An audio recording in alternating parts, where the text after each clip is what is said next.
Broadcasting live from the basement of the Pentagon. This is WTF Nation Radio. Let's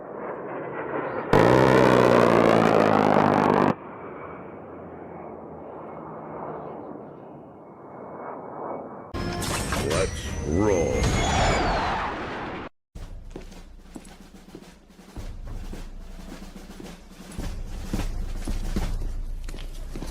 Good morning, Sergeant Major.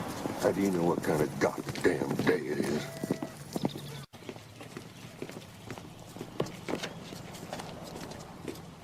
Beautiful morning, Sergeant Major. Are you a fucking weatherman now? You're listening to Sergeant's Time on WTF Nation Radio.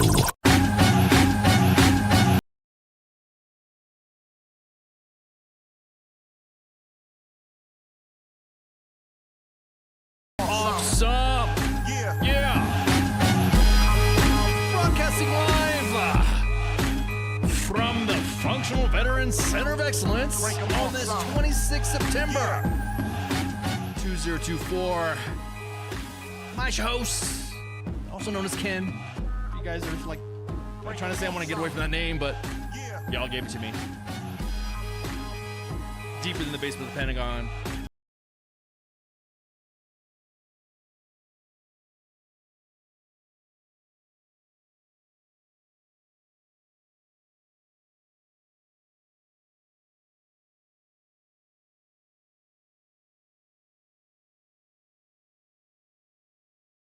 On what's going on. I know on the East Coast there is there's a weather warning, or actually I should say there's a hurricane going on, right?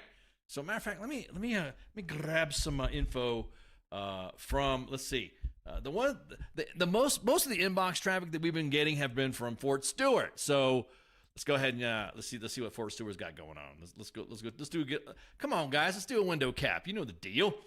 Let's see. So that way you guys hear from us. I know some individuals are not able to get that, so hey, it's not your fault. We'll just window cap it and show you guys what we got going on, so that way you know what we got going on. Let me pull this up right quick. There we go. So Fort Stewart right now, currently, if you guys look at their Facebook page. Let's see, we got Fort Stewart and Hunter Army Airfield. The 3rd Infantry Division will be observed a day of no significant event activity tomorrow, Friday, September 27th. Personnel will report no earlier than 10 a.m. For civilian employees, liberal leave is authorized.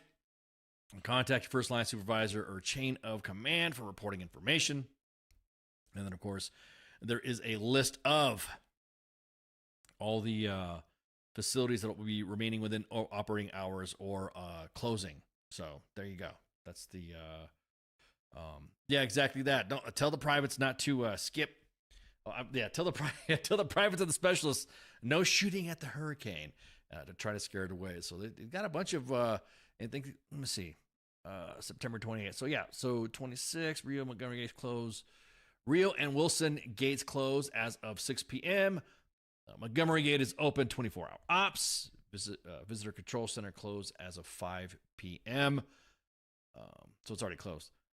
And then the 27th, they got the Rio Gate is open at 8:45. Visitor Control is 8:45. September 28th, all gates return to normal operations. Now, so that's the last post that they did as of 21 minutes ago. So this is fresh, hot off the press. Everyone's like going in the inbox saying, we haven't got anything. Nobody's blah, blah, blah. So, hey, I got it. Ping some PAOs and asked, hey, are we there yet? Are you guys going to do an interview? Are you guys going to do an update to your post there? So, the reason why I said interviews, because we have a guest tonight. We have a guest, a CSM. Jason Schmidt's going to be gone. I mean, we haven't had a senior leader guest in a while. He's going to be joining me, shooting the breeze at 9 o'clock EST to talk about Indo-PACOM. I don't know anything about Indo-PACOM. I don't know anything about, how do I say this? Anything that has to do with the Pacific. Spanky's got more specific information than I do. So this would be like, Yeah, wear a PT belt. It'll protect you from the hurricane. So CSM Schmidt is going to be joining me at 9 o'clock. So I'm pretty excited because me and him have met. We've talked once in a while. And so, yeah, he's pretty cool. He's going to be joining us. And, yeah, to talk about, again, anything that has to do with USARPAC, I know nothing about. What kind of CSM? Grasp, uniform, behoove, or piggyback? We don't know. We're going to find out. The last time I talked to him, like I said, pretty reasonable guy, pretty good dude. Last time I talked to him, last time I talked to him face to face was in 2019, but in contact with POs and stuff like that. So I don't know. We'll find out in a minute. We'll find out what kind of if he's a grass uniform behoove. Well, I don't know. We are going to talk about some standards, some uniform standards as well. And there's only going to be one question that I'm going to ask that is going to be related to that, and that'll probably be the beard one. So. Because I know that was the most hot, I guess the most trending topic when it came to USARPAC. The missions and stuff like that obviously are cool because, again, all my time has been spent in the Middle East, EUCOM, and AFRICOM. So to me, it's like it's kind of like a curiosity for me. So I'm kind of excited. He's had a lot of experience there in that region as well. So again, met before, so it's not like he doesn't know who the WTF Nation is, and he actually wanted to come on. So, hey, there you go. It's kind of cool when we have senior leaders wanting to shoot the breeze with us and all that. I know Spanky's not going to be there to enjoy the chat because she had a real quick last-minute thing to do. And so, hell, just what's that, gentlemen? Hope you're all having to do great. So, Michigan, have support with this AM. Should be sweet. Cool. So, there we go. That's what we're doing at 9 o'clock. So anyways, yes, we got this inbox and it was already scheduled to be posted. We do appreciate everybody sending us this information that came across the desk and scratching our heads. But in case you guys didn't already know, this is a story from military.com from Steve Bannon, and we all know the deal. You all know what we're going to be talking about. We were all happy talking about it. As a matter of fact, we were going to talk about this topic. How do I say this? We were going to talk about this topic today, and then the topic had changed. And so we're like, oh, that sucks. So I guess we're... And what topic am I talking about? The topic of the Army delaying the bonus pay for deployed soldiers doing our rotations. We were so happy. We posted it on the memorandum and the notice, the messages on the main page, and everyone was like, "Yes, it's kind of cool." A table that we were going to discuss and who's going to get what and how many monies were going to go to who, even by rank and all that. Nah, didn't happen. Hey, look, just the Army goes rolling along. Oh, look, it's even got my cookies in there. Look at that. Looking for airline deals and stuff like that. As soon as I saw the veterans, so like free baggage, Allegiant Airlines. Anyways, so days before deployed soldiers were due to get a much appreciated monthly pay bonus. The Army has delayed the payments with no timeline as to when they'll debut. Again, scoop by Steve Bannon over at military.com. It was scheduled to begin on Tuesday. Man, already a Tuesday. That's right, because this is the 26th of September. So yeah, I was going to start Tuesday, October Uno. And the details, of course, have never been sorted out, inevitably leading to pay errors if the program was rushed. Now, I can kind of see that. Now, military.com was the first to report on a draft memo last week that outlined a plan to pay soldiers between $210 and $450 per month, extra depending, of course, on rank, and a bonus dubbed operational deployment pay for time home away exceeding 30 days. Yeah, exactly that cause that 2025 Next Gen Charger Daytona Scat Pack is going to have to wait. Scat Pack? What is the Scat Pack? I know, being a hiker and being a little bit of a conservation person myself, scat means something else to me. Scat Pack. So, anyways, Bryce Doobie, service spokesperson, said in a statement, the Army's reviewing the operational deployment pay policy. The volume is broken on Facebook. Why is it? Why is it broken? Why is it broken? Let's see. Hang on. Why is it broken? Let's see what's going on Facebook. Volume is broken. Let me see. Yeah, I can hear you. I can hear you. I can hear me. I can hear me through the thing. Maybe do a refresh or something like that, or jump on YouTube. Yeah, YouTube might work. So at any rate, yeah, everybody was anticipating it. Everybody was anticipating this pay. Now, amongst the team, Baconator's not broken. He just needs to refresh. That's all. There you go. Leave my Baconator alone. Again, we were discussing through the team that a whole lot of things that we were, hey, what if, or how if, or who can do this with what? And, okay, is this going to work? How is it going to work? Not going to work? Is it going to work? The S1's going to be working to work, make it not work. We were wargaming everything. Positive, of course, optimism we have when anytime the Army likes to roll something out. But again, of course, with 15 sheets going on IPSA, 15 cover sheets on IPSA, then obviously you're not going to get you're going to have some snafus. I'm kind of glad they kind of fixed this, and the Army is kind of getting ahead of itself not to do it, but I don't think they should have released it. You know what I mean? It's kind of like, I don't know. I don't want to sound ACFT-ish. How we were talking about if you're not careful with the ACFT, it's going to be a bad rollout, and then I don't want to say you have it turned all the way up? Barely a whisper? Really? I got this thing full blast, dude. Man, I got this way full blast. let me just turn up my mic a little bit more. I got a full blast. There, more full blast. I'm probably blowing people's eardrums out now. I have friends that listen to it through their ear pods, and they say sometimes the music that we play gets a little bit louder than normal. Will the bonus be cumulative when they pay it out? No, there's no retroactiveness. I mean, you're talking about cumulative as in what cause? It's going to be every 30 days that you're gone, kind of like family separation, which is on 31st day. Bam, that's when the clock kicks, and then there you go. IPSA is supposed to work. It's supposed to work. Bring back AKO. Yeah, back pay. No, it's not. Back pay is not retroactive. There is nothing retroactive about this. Operational deployment pay, which, all right. Okie dokie. So again, the memo was circulated, of course, to everybody on memorandums 2 weeks ago, and we posted the said memorandum on there. And the Army didn't respond to any comments when Steve Bannon reached out. A couple other that I just turned up to 11. Yeah, that's what I'm saying. I did. It's like I'm already yelling in the mic. I don't want to blow your eardrums out. My rig station says you are blowing people's eardrums out. Turn this shit down. So I have to. The bonus is another word for green weenie. Yeah. So there's a lot of discussion going back and forth on why we should have these rotations. I think we should relocate the units that were located back. And I'll just say it maybe because it's my alma. 1st Armored Division should go back to Germany. That's just me. 1st Infantry Division should go. Okay, there you go. You figured it out. All right, cool. 1st Armored Division should go back.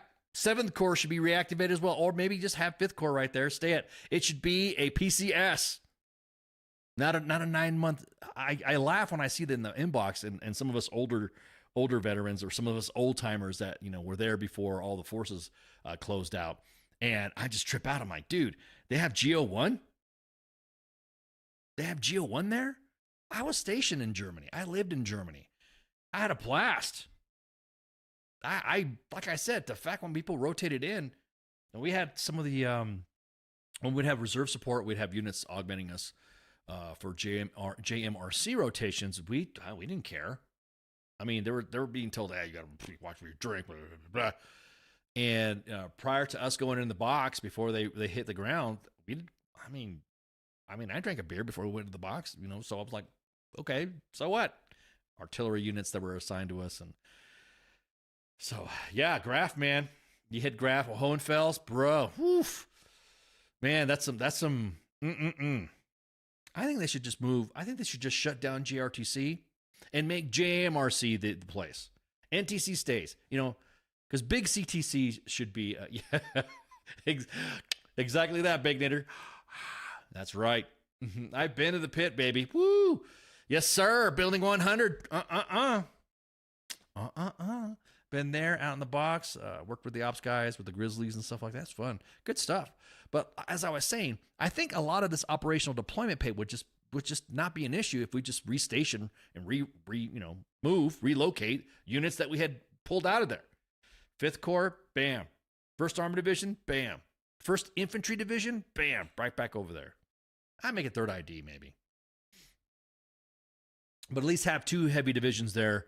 Then, of course, the assorted separates, the brigade separates that are always assigned to a division.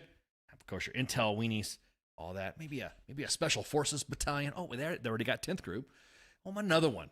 Put another one out there. Put the whole group over there. How about that? That's just a wish list. I'm just thinking, man, operational deployment wouldn't an issue. It wouldn't be an issue because I can just see the issue of you go do the operational deployment pay, and then some units now saying, oh, well, the money's going to run out, so we have to deploy people back 29 days prior to their 30. You know what I mean? I'm just saying. So that's it. We'll find out more, again, from another person that was speaking on the condition of anonymity and said specifically that, quote, we got ahead of our skis here. It was inappropriate to brief leaders on clearly an underbaked policy. There you go. I kind of agree. Quote, it should have never made it as far as it did, unquote. So again, somebody speaking on the condition of anonymity. Yep. Again, I just keep saying, shut down the rotations. Wasn't an issue when we had those 2 divisions there. Wasn't an issue when we had 7th Corps, 5th Corps, 2 ID, or 8th ID. I mean, we had a lot of units. 1st Atlantic Resolve mission, and we ruined it for the follow-on boys. Yeah, well, sometimes, it wasn't really half-baked, Pip. My thing is that I think it was yeah, let's do it, and then, okay, how are we going to run through the wickets? So, what's up, David? What's up, man? We got ahead of our skis. Sounds like an SGM to me, cause. Is that what it is? Oh, man. Yeah, do we say that like that? Does SGM say it like that? That sounds like an officer thing. We got ahead of our skis. This is we were ill-equipped. Whatever buzzword. Holistically, we were holistically not checking. We weren't looking at this holistically. But yeah, I mean, it would have been cool to kind of give a little bit of extra money that comes with those stupid deployments. It's not stupid, of course. We're there to deter Ivan from making his way further into NATO. So the Army, of course, and this is what Bainan said too, is that however the Army spread thin across 2 hemispheres, maintaining its mission to bolster NATO's front line in Europe and Russia's invasion of Ukraine, as soldiers run prolonged training missions with allies in countries as Poland, Germany, and Lithuania. And meanwhile, the service is expanding its footprint in the Pacific. Hey, there we go. Just like we're going to have a guest come on here talk about it. Like I said, I know nothing. I know nothing about the Pacific other than the fact that Spanky tells me where to get. This is the kind of food I need to get because she was in Korea. I like Korean food, and I do like Korean food. So the only thing I know is Shin Ramen, and some of the kimchi stuff that she's recommended me to go get. So there you go. That's my deal on the Pacific. Other than the fact of Magnum PI, got some friends that went to USARPAC. Got some friend that Indo-PACOM that did some of that stuff as well. So I don't know anything about it. So I'm glad Jason's gonna be here to shoot the shit. But anyways, okay, so that's it. That's the operational deployment pay. That's the come on, Josiah, come on. Let's be Pacific. Yeah, South Koreans getting torn up from what? What is it? What are they getting torn up from? What are they getting torn up from? So, at any rate, this next story. You guys remember when we were laughing and giggling about this one guy, and it was kind of a funny joke because this guy was literally the bars. This guy was literally running around on a snowmobile. Do you guys remember that a long time ago? And we were laughing at him like he hit a Black Hawk helicopter that was parked, and he was riding around in a snowmobile, and we were like, ha ha ha, this guy's trying to like sue the Army to get the money. We're like, ha ha ha, nice try, ha ha ha. You ain't going to get it. No way. Ha ha ha ha ha. Well, come to find out, this dude suing the Army and wins. He won. He sued the Army. Jeffrey Smith. This is a follow-up story that we were laughing at because we didn't think it was going to happen. So we'll just follow it up with that. We even said, yeah, fat chance. There ain't no way you are going to sue the Army and win for running into a Black Hawk helicopter. And we posted on the main page. We were joking. Ha ha ha ha ha. This ain't going to happen. Ha ha ha ha ha. Or as Baby Eyes says, ha ha ha. Sucks to be you. He won. Man who ran into Army helicopter with snowmobile wins $33 million in lawsuit. I have to eat my words. I think this is the first, oh shit, I was wrong. Well, I've done retractions before, but this is the first time I've done we were incorrect. Me and Spanky were laughing at this.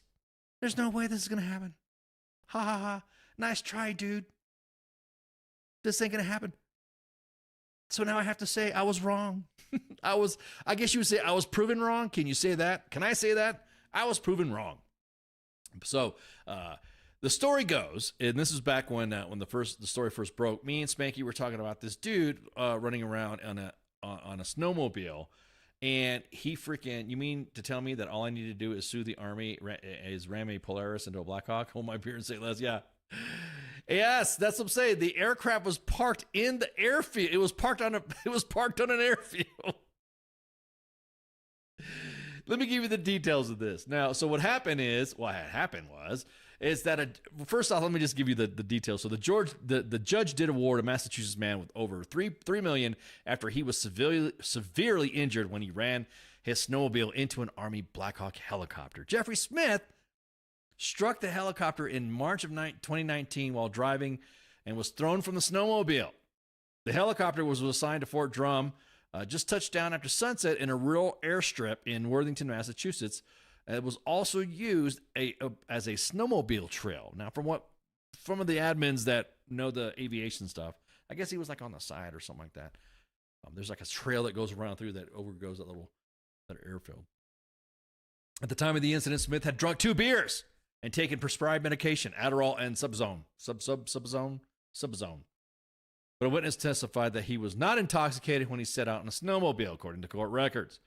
So in October 2019, filed a lawsuit against the U.S. government seeking $9.5 million in medical bills, lost wages, and other expensive. As a result of the accident, Smith continues to suffer from a collapsed left lung, nerve running his diaphragm is paralyzed, and has no sensation in the left arm and hand, according to an earlier court finding. So, the judge, U.S. District Judge Marcia Mastriani, determined that the government, quote unquote, the government is responsible 60% for the accident, and Jeffrey is 40% responsible, according to his decision in a statement that was provided to Task and Purpose. During the trial, an expert supported Smith's lawsuit testified that Smith was driving between 18 and 28 miles an hour when he struck the Black Hawk helicopter. A federal judge in the case disagreed and ultimately decided with an expert for the U.S. government who testified that Smith was likely driving at a speed not prudent for conditions. Which I don't know. Is a snowmobile speeding when it's on there as opposed to a car? 18 to 20 miles an hour. I mean, sometimes some roads around an airfield is like 15 miles an hour, 10, depending if you're on the outer perimeter. 5 sometimes or maybe idle speed when you're around aircraft. So the court finds that the government breached its duty and carried to failing any steps to protect against obvious risk damage of a camouflage helicopter parked on an active snowmobile trail in a wooded area as darkness set. Maybe, I don't know, I don't want to suggest this, but what I don't want to suggest is that what? So now when helicopters have to park, they have to hang a PT belt off the stabilator fin or off the nose in the front or hanging off the main one of the rotors. So, quote, the helicopter and inner area that was parked was not illuminated or marked in any way. However, the court also finds Jeffrey breached his duty to operate a snowmobile in a safe manner and avoid harm by, among other things, speeding and wearing tinted goggles at night. David, this was in Massachusetts. I'm going to say, though, he got $3.3 million, man. I mean, albeit he's injured, he's fucked up, but the fact that he got $3.3 million from the military, holy shit. He was awarded $3.3 million in damages. That's what he got, David. And he got a total of $250,000 to his son and daughter. So, I mean, okay. What was the helicopter doing there? Well, Army Black Hawk helicopter landed in the airstrip in Worthington, Massachusetts as part of a training mission. The aircraft had landed before sunset. After it became dark, several snowmobilers began using the trail, including Schmidt. The judge determined that the instructor pilot who oversaw the Black Hawk's training mission decided to land on the airstrip because it was close to where one of his friends lived with whom he wanted to hang out. This is not unusual. Not unusual practice, quote, on Army training missions, the judge wrote. Adding that he inferred that the rest of the helicopter's crew was somewhat annoyed at having to take part of the instructor pilots. See, there's the WTF right there. The air crew seemed to be annoyed, somewhat annoyed, of having to take part in the instructor pilot social plans. I don't think so. But hey, I don't know. I wasn't there. I can't read minds. Before landing, the crew saw the snowmobile tracks on the airfield. After the aircraft touched down, snowmobilers drove near the helicopter, but it was still daylight. They could still see the Black Hawk. But also, snowmobilers were driving between 5 and 10 miles an hour. So when the crew left the aircraft and intended to have refreshments.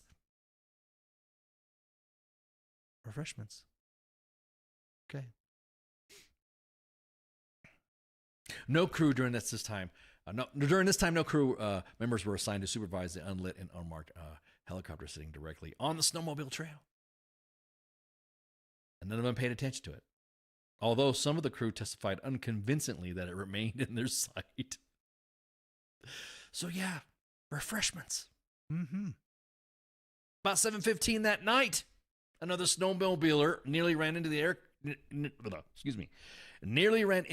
aircraft and came within 15 to 20 feet of the Black Hawk's tail, but was able to swerve to avoid it. He also took a picture of the Black Hawk that showed how it was starting to blend in with the background as it got darker. So, he seemed fine. Let me see if there's any pictures of him. I don't see a picture of. All I got right here is the picture. I'm gonna have to go back. I mean, I don't want to go back a couple years to look on the main page when me and Spanky were breaking balls about it. But yeah, so there you go. That was it. This accident would have never happened if both parties wore PT belts. Right. Exactly, man. Had they not worn it. You think so? I don't think so, man. I don't think so. But at any rate, I think this is funny. I think this is just okay. I guess you really can. Again, I was wrong. I even said, do you think this guy's going to win? Do you think this guy could sue the Army? Blah, blah, blah, blah, blah. And I'm saying that it could happen. No way. I don't think it will. I don't think they'll pay it. Blah, blah, blah, blah, blah. Ain't no way they're going to pay him this money. They're not going to pay him shit. Well. I guess I was wrong. I'll say it. I was wrong. Pretty funny. He should sue himself. Yeah, I know, exactly. So, again, man, it's just one of those things, dude. Win some, lose some, Army, right? God, $3.3 million. I hope this I wonder what those refreshments were, right? Right, Baconator? Refreshments, quote unquote. Exactly. I'm not saying that I've ever partaken in some sort of social activity back when in my aviation days to go do aviation things with aviation people of excellence, but I'm just saying,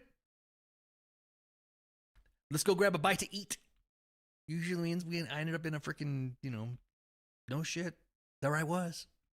landing next to a Burger King, grabbing chow. We're just going to grab a bite to eat. But, yeah, cocaine and hookers, of course. We're not talking about soft, man. Yeah, we're not talking about soft.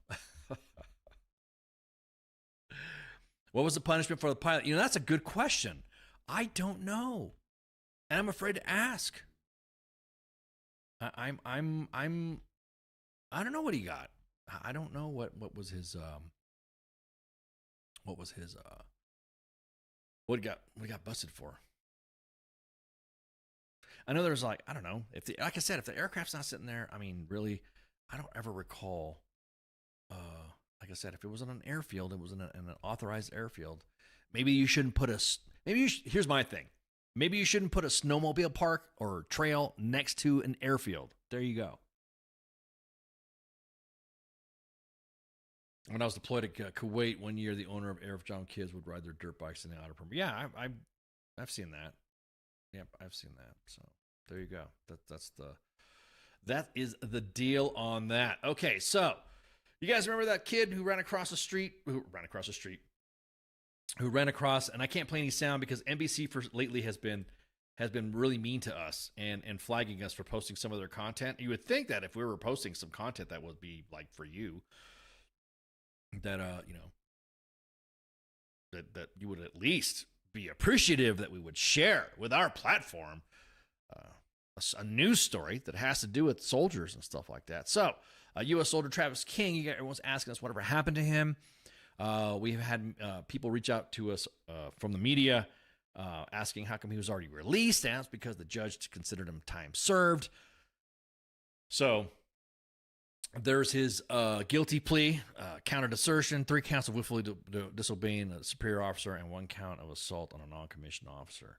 So there you go. That was the steal of oh wow.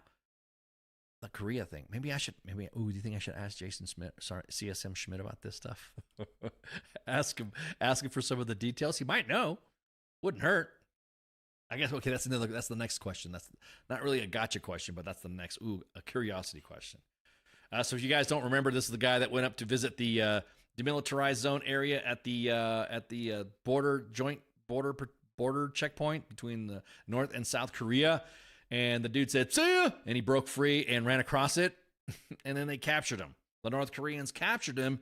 And then they said, "We don't want this kid back. We don't want this kid." And they give him back. I mean, could you imagine? You have to really be annoying to piss off North Korea to give you back to the authorities. So again, okay, there you go. So that's the status on Travis King. Along with that, he was sentenced to 12 months in prison for desertion and 1 month on each of the other 4 counts, and he's already served 338 days already. So defense attorneys have already stated that King spent 63 days in North Korea in addition to his time served in the U.S. So he was dishonorably discharged, and which is something that was sought by the prosecution, and even though that King and his attorneys wanted to do a bad conduct discharge. So with time already served and with credit with good behavior, Travis is now free, and he will now go back. So he's again, if you guys don't remember, he was the Army private that ran across the border into North Korea, where he was detained, and Korea said, "Get this kid out of our face, take him back. We don't want him." And it was a multi-week diplomatic effort. So there you go. That's another thing too. I wonder for some things like that, what do they do to change? I don't know if CSM Schmidt's going to be able to talk about that. But I just think it's funny, personally. I just think it's funny that when North Korea gives you back, I mean, he could have started an international incident. Well, he actually kind of did. He started an international incident by doing this. So there you go. He's already got time served, so he will not be. He's free. So there you go. He's out and about. So there you go. That's the deal with him. There was another one that we were gonna have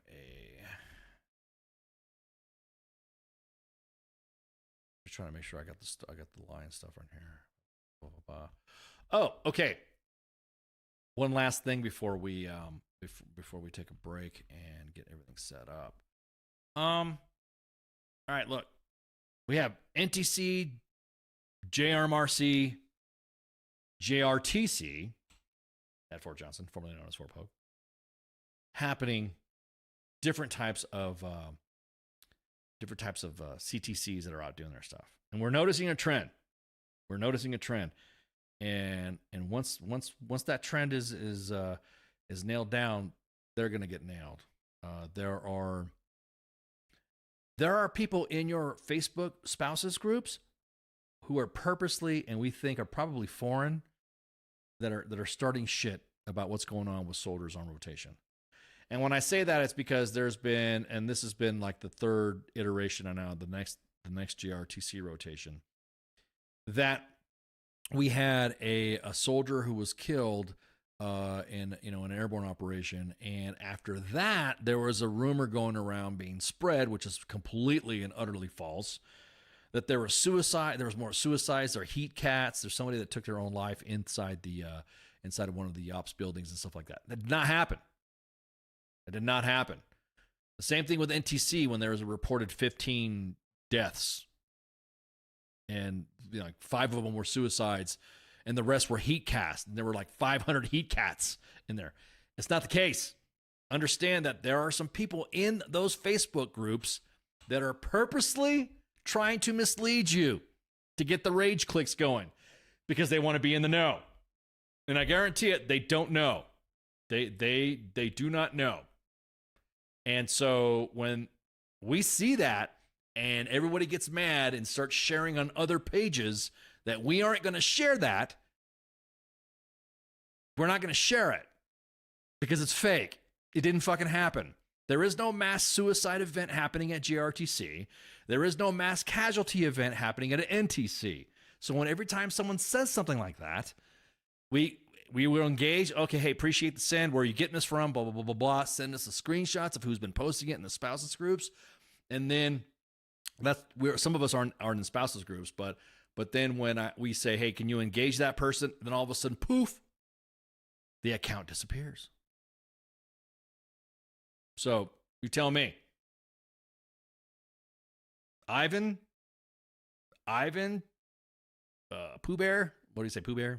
What we say? Wait, nickname for China. We're saying Xi Jinping because we throw up some Xi Jinping memes. Winnie the Pooh, So who else? Belarus. They're in there. We got banned from those guys because we were shitposting on them. So I'm just saying right now, hey man, these events did not happen.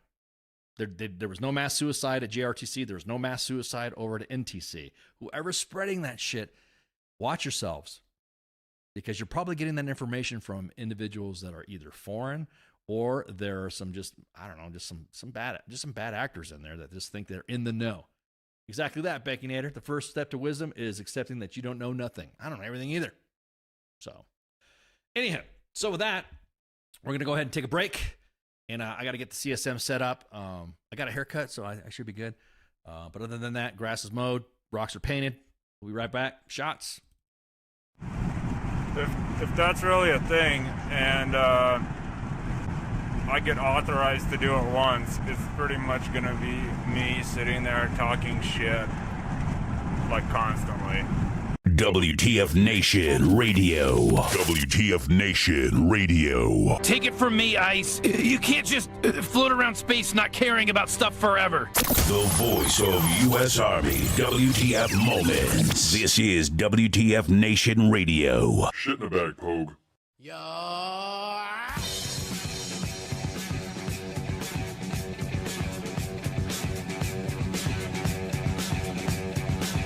All you techies and TV addicts, don't mean to this, don't mean to bring static. All you Klingons in your grandma's house, grab your backstreet friend and get loud, blowing doors off inches, grab you with the pinches. And no, I didn't retire, I'll snatch it off with the needle nose pliers.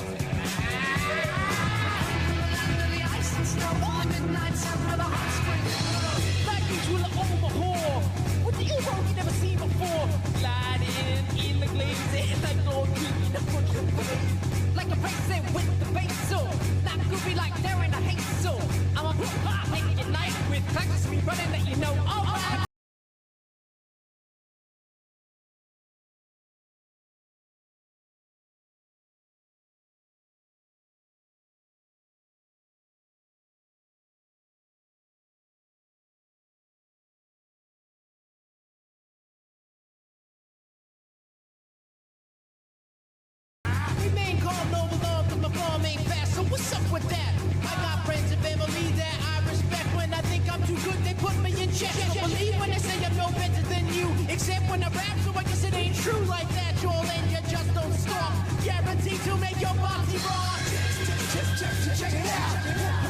What's it all about? Work it out, let's turn this party out. Check it out. What's it all about? Work it out, let's turn this party out. Say, Doc, what's the condition?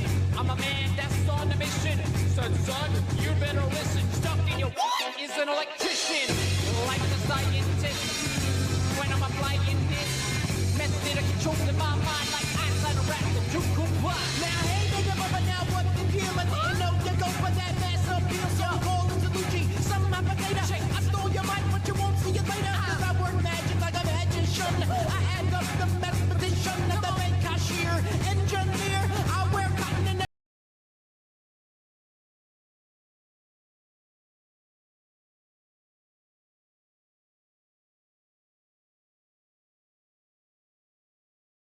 I'm going to cruise past ya.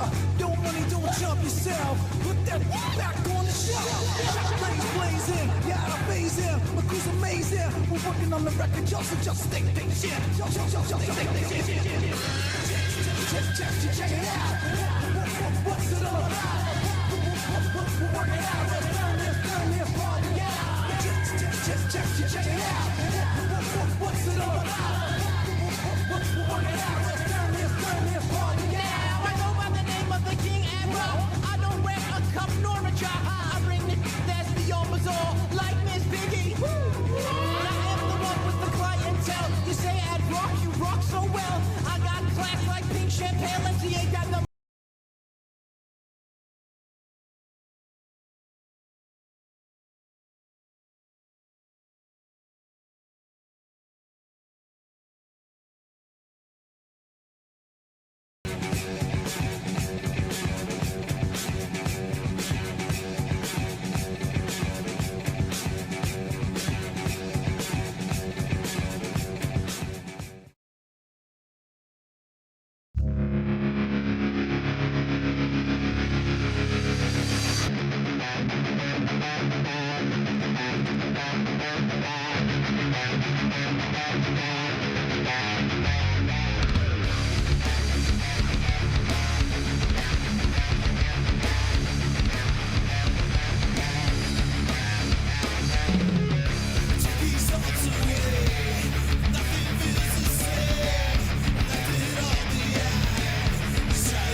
Knowing who I am, knowing that I can.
if that's really a thing, and I get authorized to do it once, it's pretty much gonna be me sitting there talking shit, like, constantly.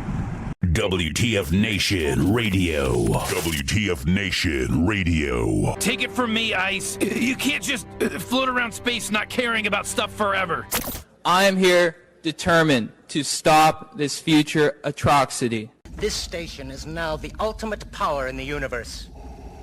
I suggest we use it. The voice of U.S. Army, WTF Moments. This is WTF Nation Radio. I find your lack of faith disturbing. Everything stated on WTF Nation Radio is to be considered the opinion of the person that stated it, and not an official representation of WTF Nation Radio or U.S. Army WTF Moments. Price does not include tax, title, or license. Some assembly required. Each item sold separately. Batteries not included. Objects in mirror are closer than they appear. If conditions persist, contact a physician. Individual results may vary. Keep out of the reach of children. Avoid prolonged exposure to direct sunlight. Keep in a cool, dark place. And please enjoy the show. Shots. And we're back. Finally. Next segment of Sergeant's Time.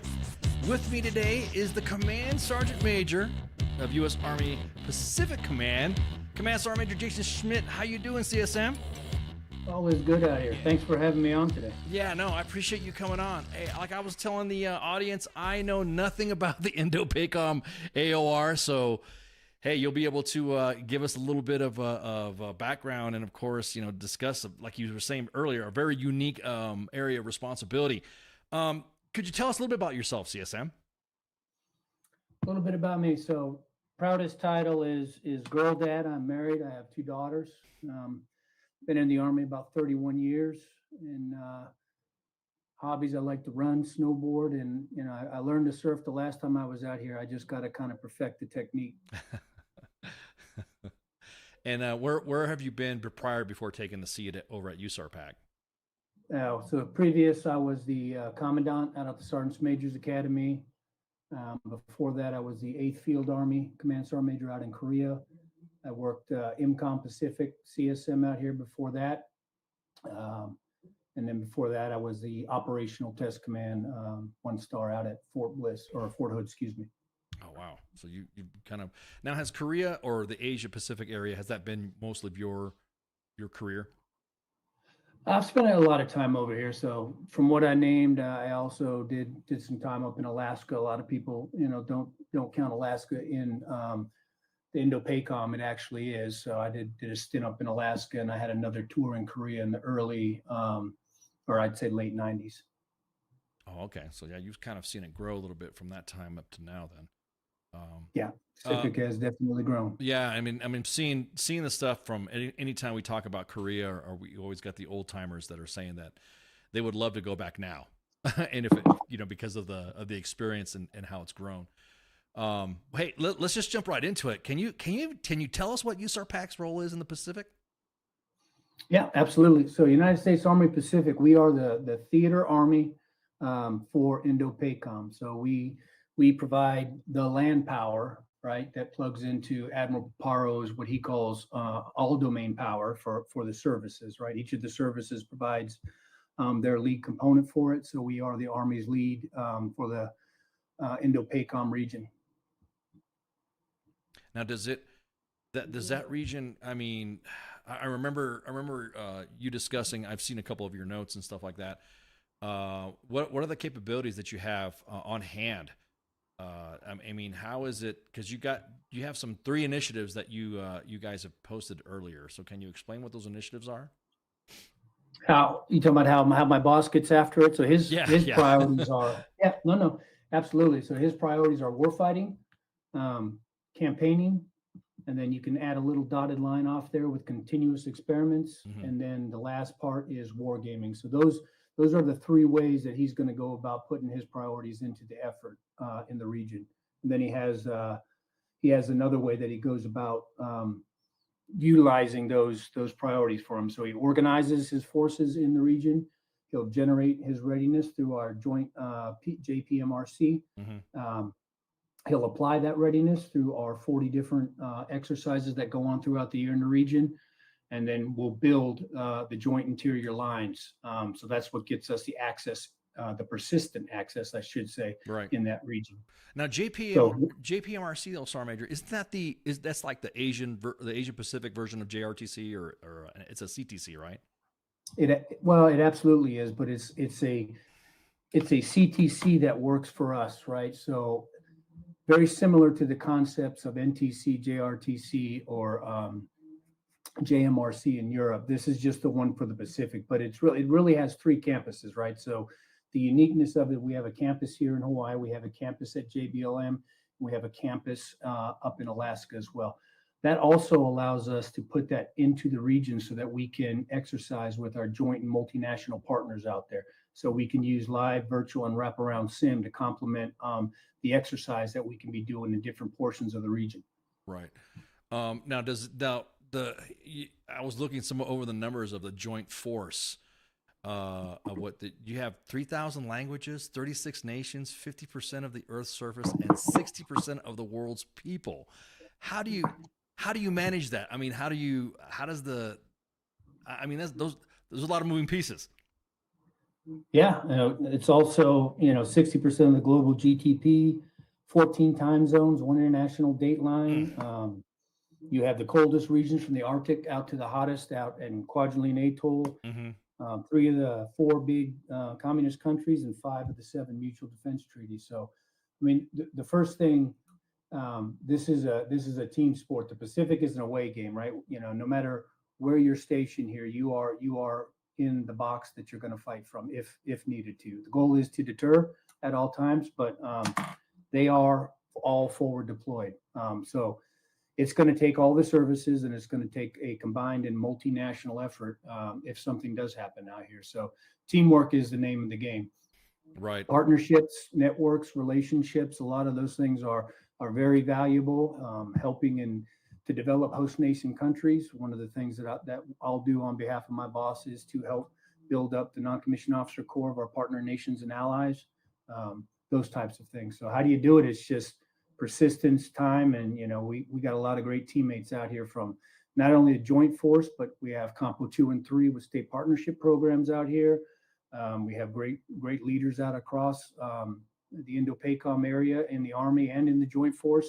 So it's a team sport. This, unlike any other place, you have to use all arms of it. You were talking about the development of, in comparison to other militaries. I mean, we've been partnered with Korea since the end of the war. So, or I should say, the cessation of hostilities. You have a Katusa Academy too, right? I mean, yeah. So the 8th Army Whitman NCO Academy out there, it's actually one of the most unique NCO academies in our Army. Not only does it have the mission to train the basic leaders course for all of them, they also have the Katusa Training Academy mission, and then they also, by being in the nature of the pen, they got to go to war mission, right? So that makes that non-commissioned officer academy very unique. But the Katusa program is vital to operating on the pen. I mean, the way that they can enable us not only through languages, but understanding the cultural aspects of serving on the Korean Peninsula, it's invaluable. I mean, the gain can't be measured.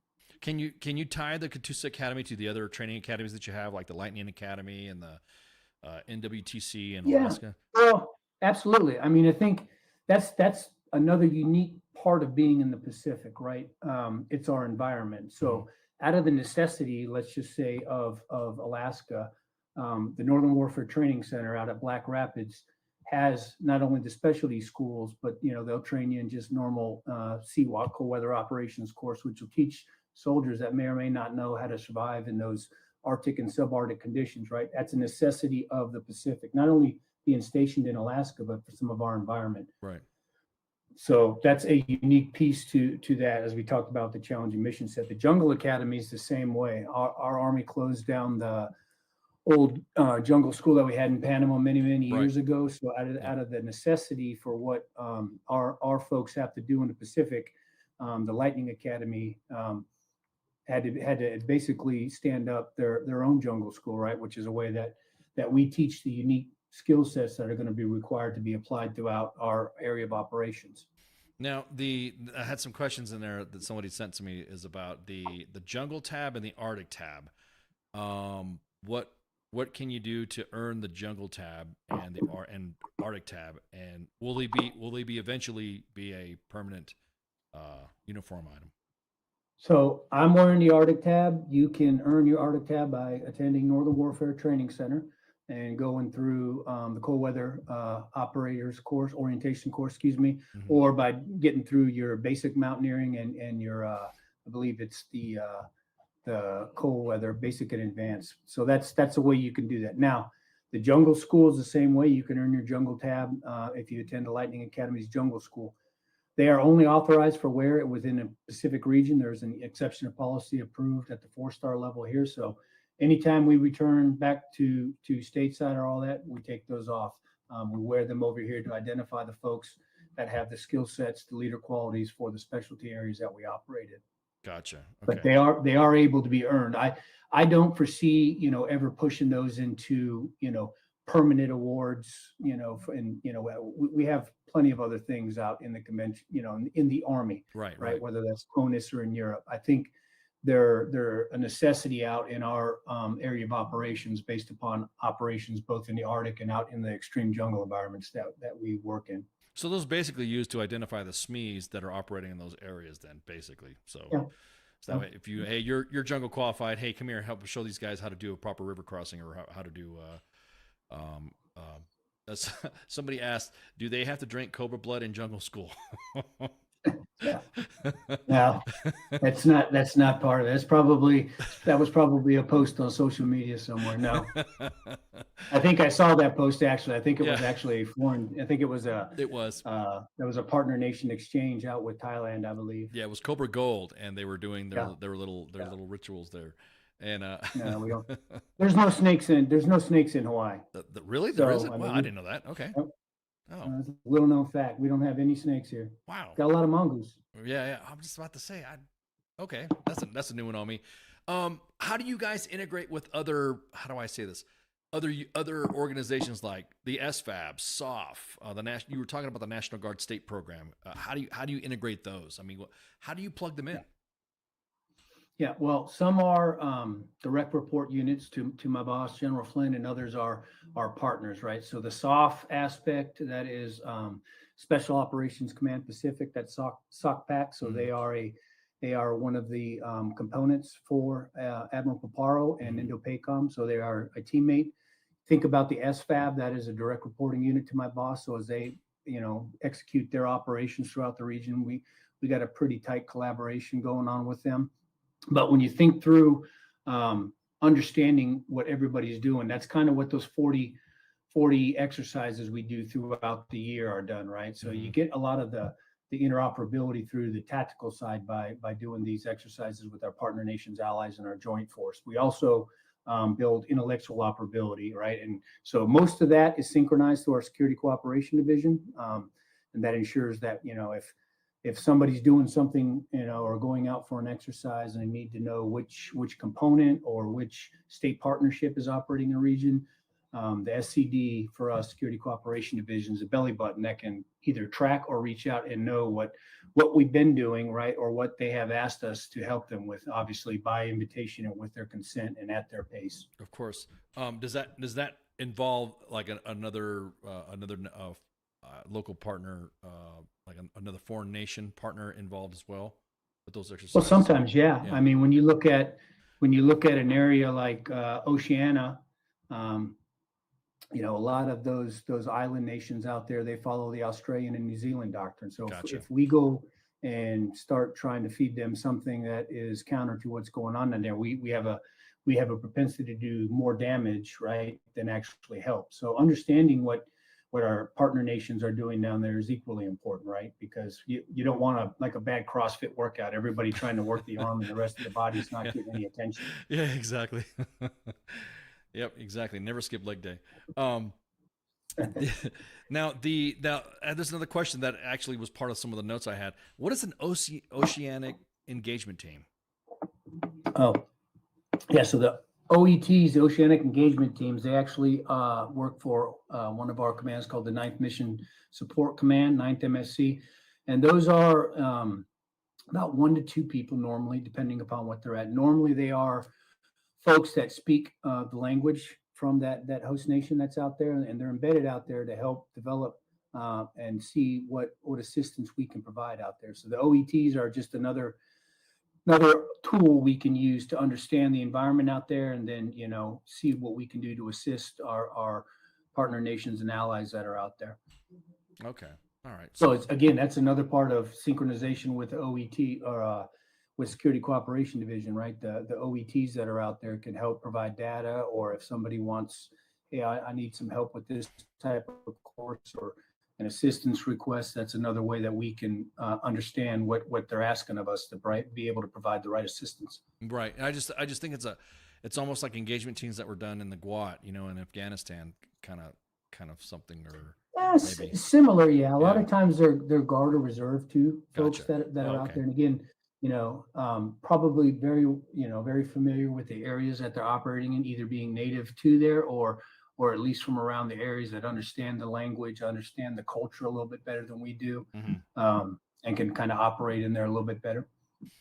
What was another question here is how much do the Guard and Reserve play in some of your exercises and staffing? So they play, again, they play a crucial role out here. If you're not talking total Army, if you're not talking, active Guard and Reserve, we're missing a pitch. We have them on ADOS orders. We have them, they're stationed at Shafter Flats. A lot of our Guard and Reserve, like we said, are from this area, right? So when you think of regional and cultural experts that enable us to get our mission done out here, I mean, it's invaluable. It's one of those things that can't be measured, right? Right, of course. It's luck of the draw. Yeah, exactly. How does one do that? I think they have to go through their standard ADOS practice, right? They have to go through their not ADOS. What is it called? The ODT line or something like that? Isn't there like an ODT line or something like that they still use for the reserve component? And I don't know what the line IMA or something like that. Yeah. But it is. But I mean, even the Guard. I mean, throughout the whole area, we have Guard and Reserve units, right? There's Guard and Reserve in Guam. We have them throughout all the different islands that are there. At least a lot of the bigger ones. So, right. Again, it's our nation's day starts and ends with Guam, right? They're part of the United States. Right. Yeah. Right? Exactly. So not only Guam, but that's just a good subset and example of where Guard and Reserve play a critical role, not only in just their everyday lives, but within the islands that they work on, and then when they do their either their weekend duty or when they go in for ADOS orders, if they're going to be called up to active. God, I just can't imagine still being in doing the reserve and guard stuff and then just going out and do. I mean, it just looks like it's some good duty. I mean, for any National Guard or Reserve guy to go or gal to go out there. Matter of fact, we have a 2-star. He's about to be promoted Friday. We have a 1-star National Guard general on the staff here as well, and a 1-star nominative SGM here too. So when you think about plugging into the command, I mean, again, it's one of those things that's just everyday business here. Right. We by the nature of where we're stationed have to think joint. We have to think multinational, and we have to think all compos. Otherwise, the vastness of the Indo-PACOM region wouldn't be able to be done with just the active component alone. Right. And you guys just released your theater army strategy that just came out hot off the press. Yep. Can you tell us a little bit about it? Well, yeah, we kind of talked about it, but I mean, again, this was part of it. This is what we just talked. Oh, it was already part of that. Okay. Yeah, we can reheat it again. Yeah. Because maybe the second time's the charm if I said it too fast. Okay, so we were going. So basically, all the stuff that we were discussing was actually a component of the components of the theater. Oh, okay, cool.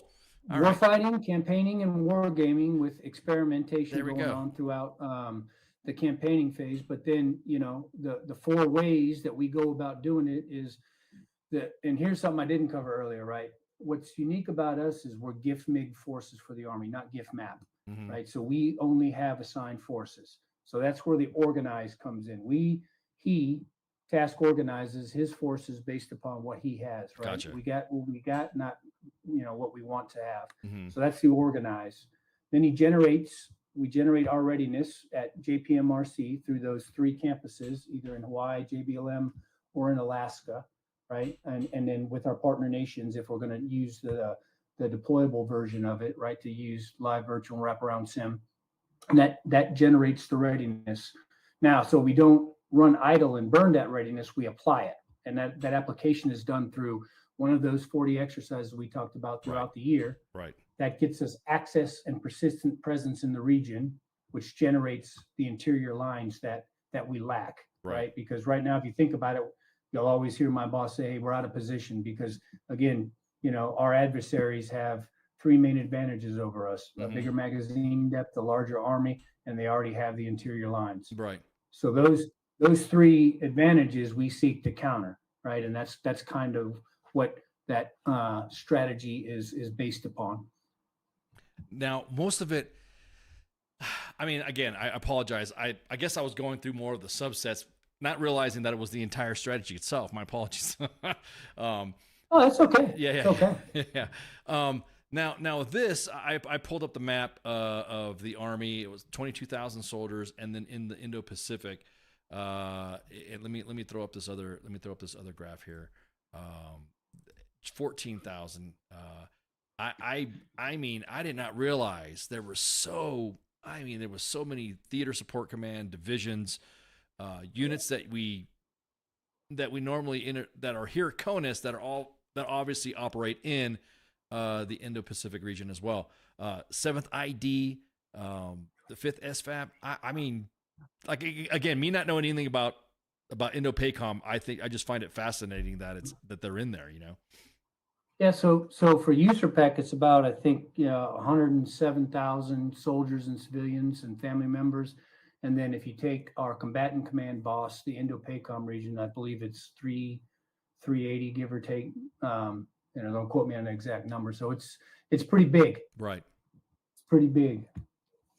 Yeah, that's awesome. Yeah. Again, I just there was another question I was going to ask.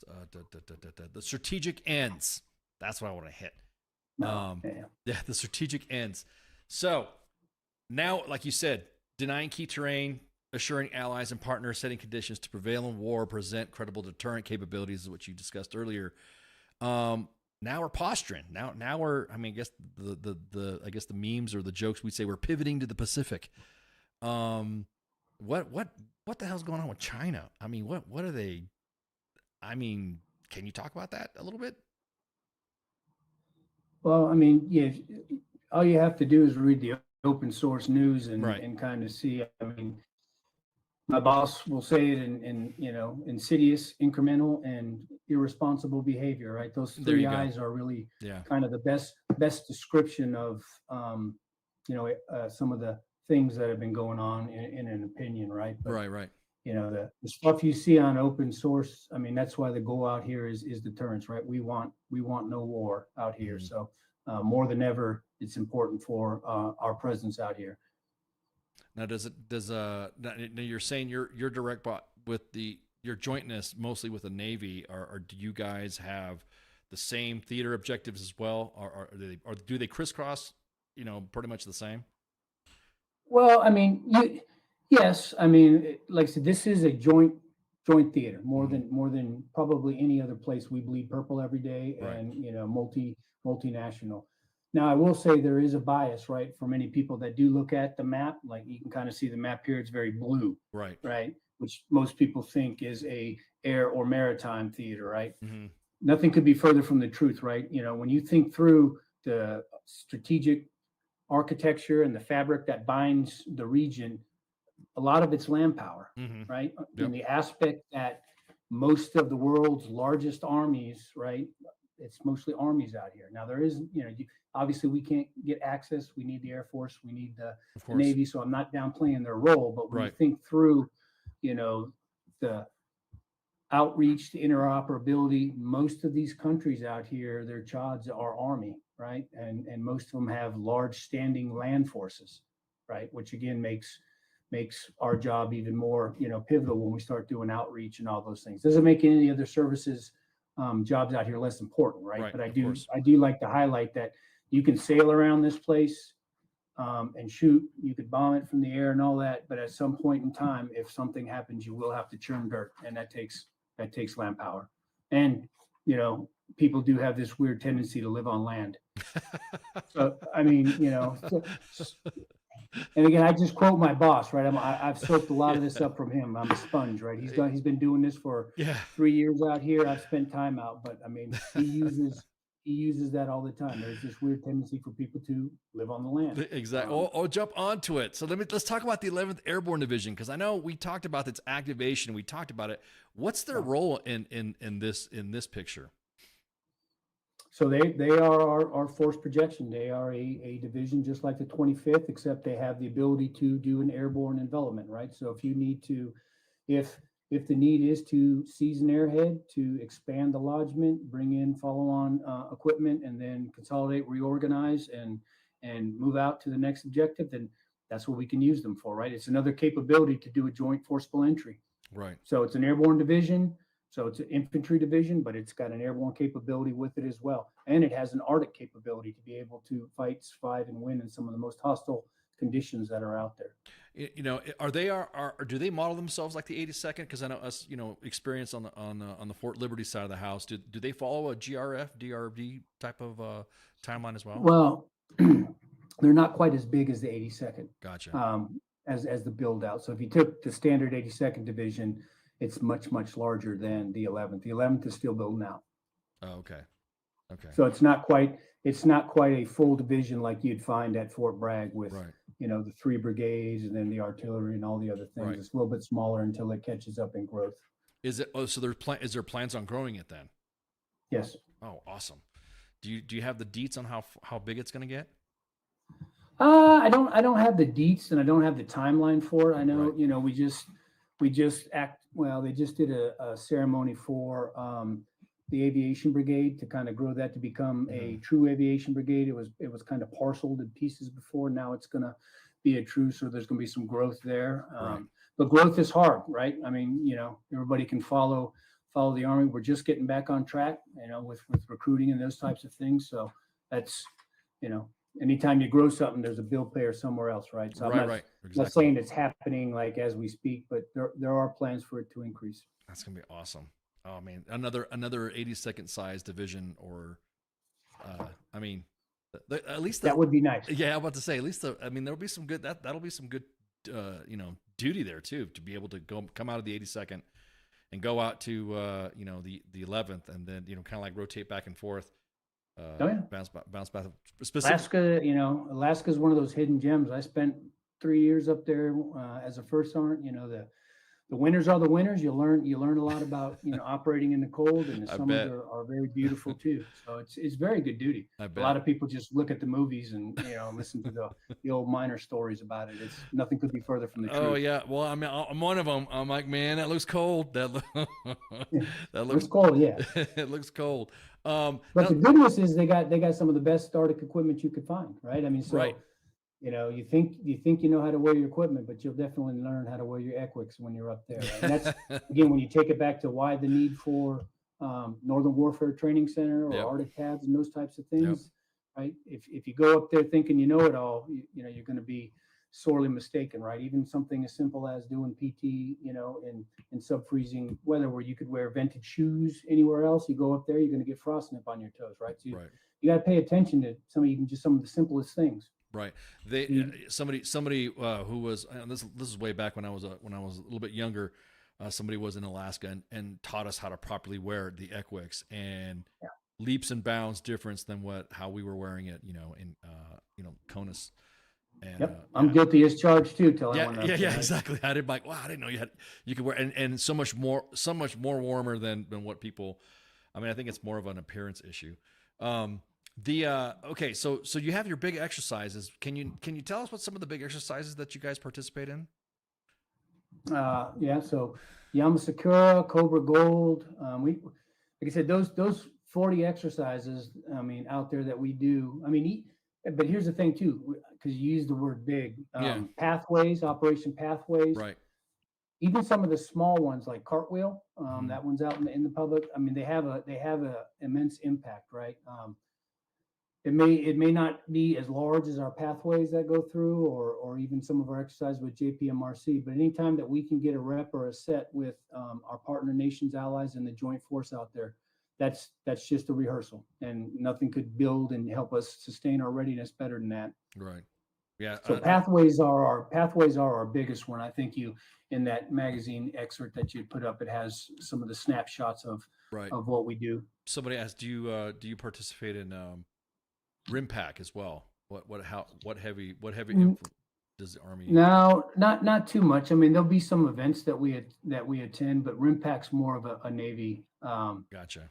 Navy event. Cobra Gold, Talisman Saber. Those are another couple big exercises that we participate in out there.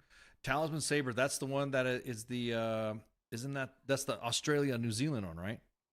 Correct. Absolutely. Now, how long is that exercise for? How long does that normally go? I believe probably well, with training and all that, 3 weeks to a month, and it's got about 30 countries in it, I believe. Whoa. Off my head.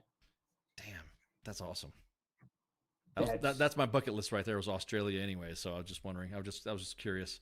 Yeah, they're a great ally of ours, right? I mean, we have we have a Australian 2-star up here embedded on the staff as well. Oh, awesome. So I think it has 30,000 troops in 15 different countries in that one as well. Right. Oh, so awesome. Okay, so Here's the question that everyone was asking about that I said I was going to get you on. And there was only one. Oh. And that was the beard card. The beard card. What happened with the beard card? What was the reason why the beard card came out? Well, it's not just the beard card. If we take it back to the policy letter that my boss released, it's taking it back to standards and discipline, right? And you're going to see it at AUSA this year. The SMA he's going to release the Blue Book, right? And that's no secret. They've been pushing that out on social media. Right. This was in relation to looking at readiness levels across, right? And the beard card was a way to ensure that you were in accordance with the standard without violating HIPAA, right? Without violating and looking at the entire profile. Right. Now, if you have a beard, you have a beard, right? And you have a beard for 2 reasons. You have a beard for a religious exception to policy, or you have a medical profile, right? And a lot of times folks weren't checking to see, and we had a whole bunch of folks, once we looked at the stats, that had beards that didn't kind of lean up to what the stats were saying, right? So this is a way for leaders to just do a check. And by the way, everybody thinks it's like every day. It's not a harassment piece, right? It's just ensuring good order and discipline, standards, right? And by and large, your center of gravity, where you work at your company, or at the battalion level every day, if your company troop or battery first sergeant and commander are doing what they do in EMODs and ensuring folks are coming off a profile, and not just the beer profile, we're talking about reviewing your profiles for readiness levels, right? We need everybody in the foxholes out here if possible. The beard card was a component of that, so that it was another area that they could be checked. It wasn't a sole focus on the beards, but folks dialed into that. If you read the whole policy letter, it's profiles in totality. Right.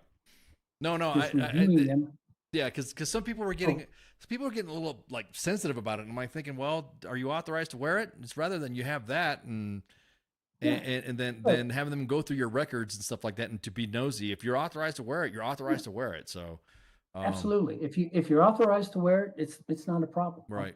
We're not on a beard hunt out here.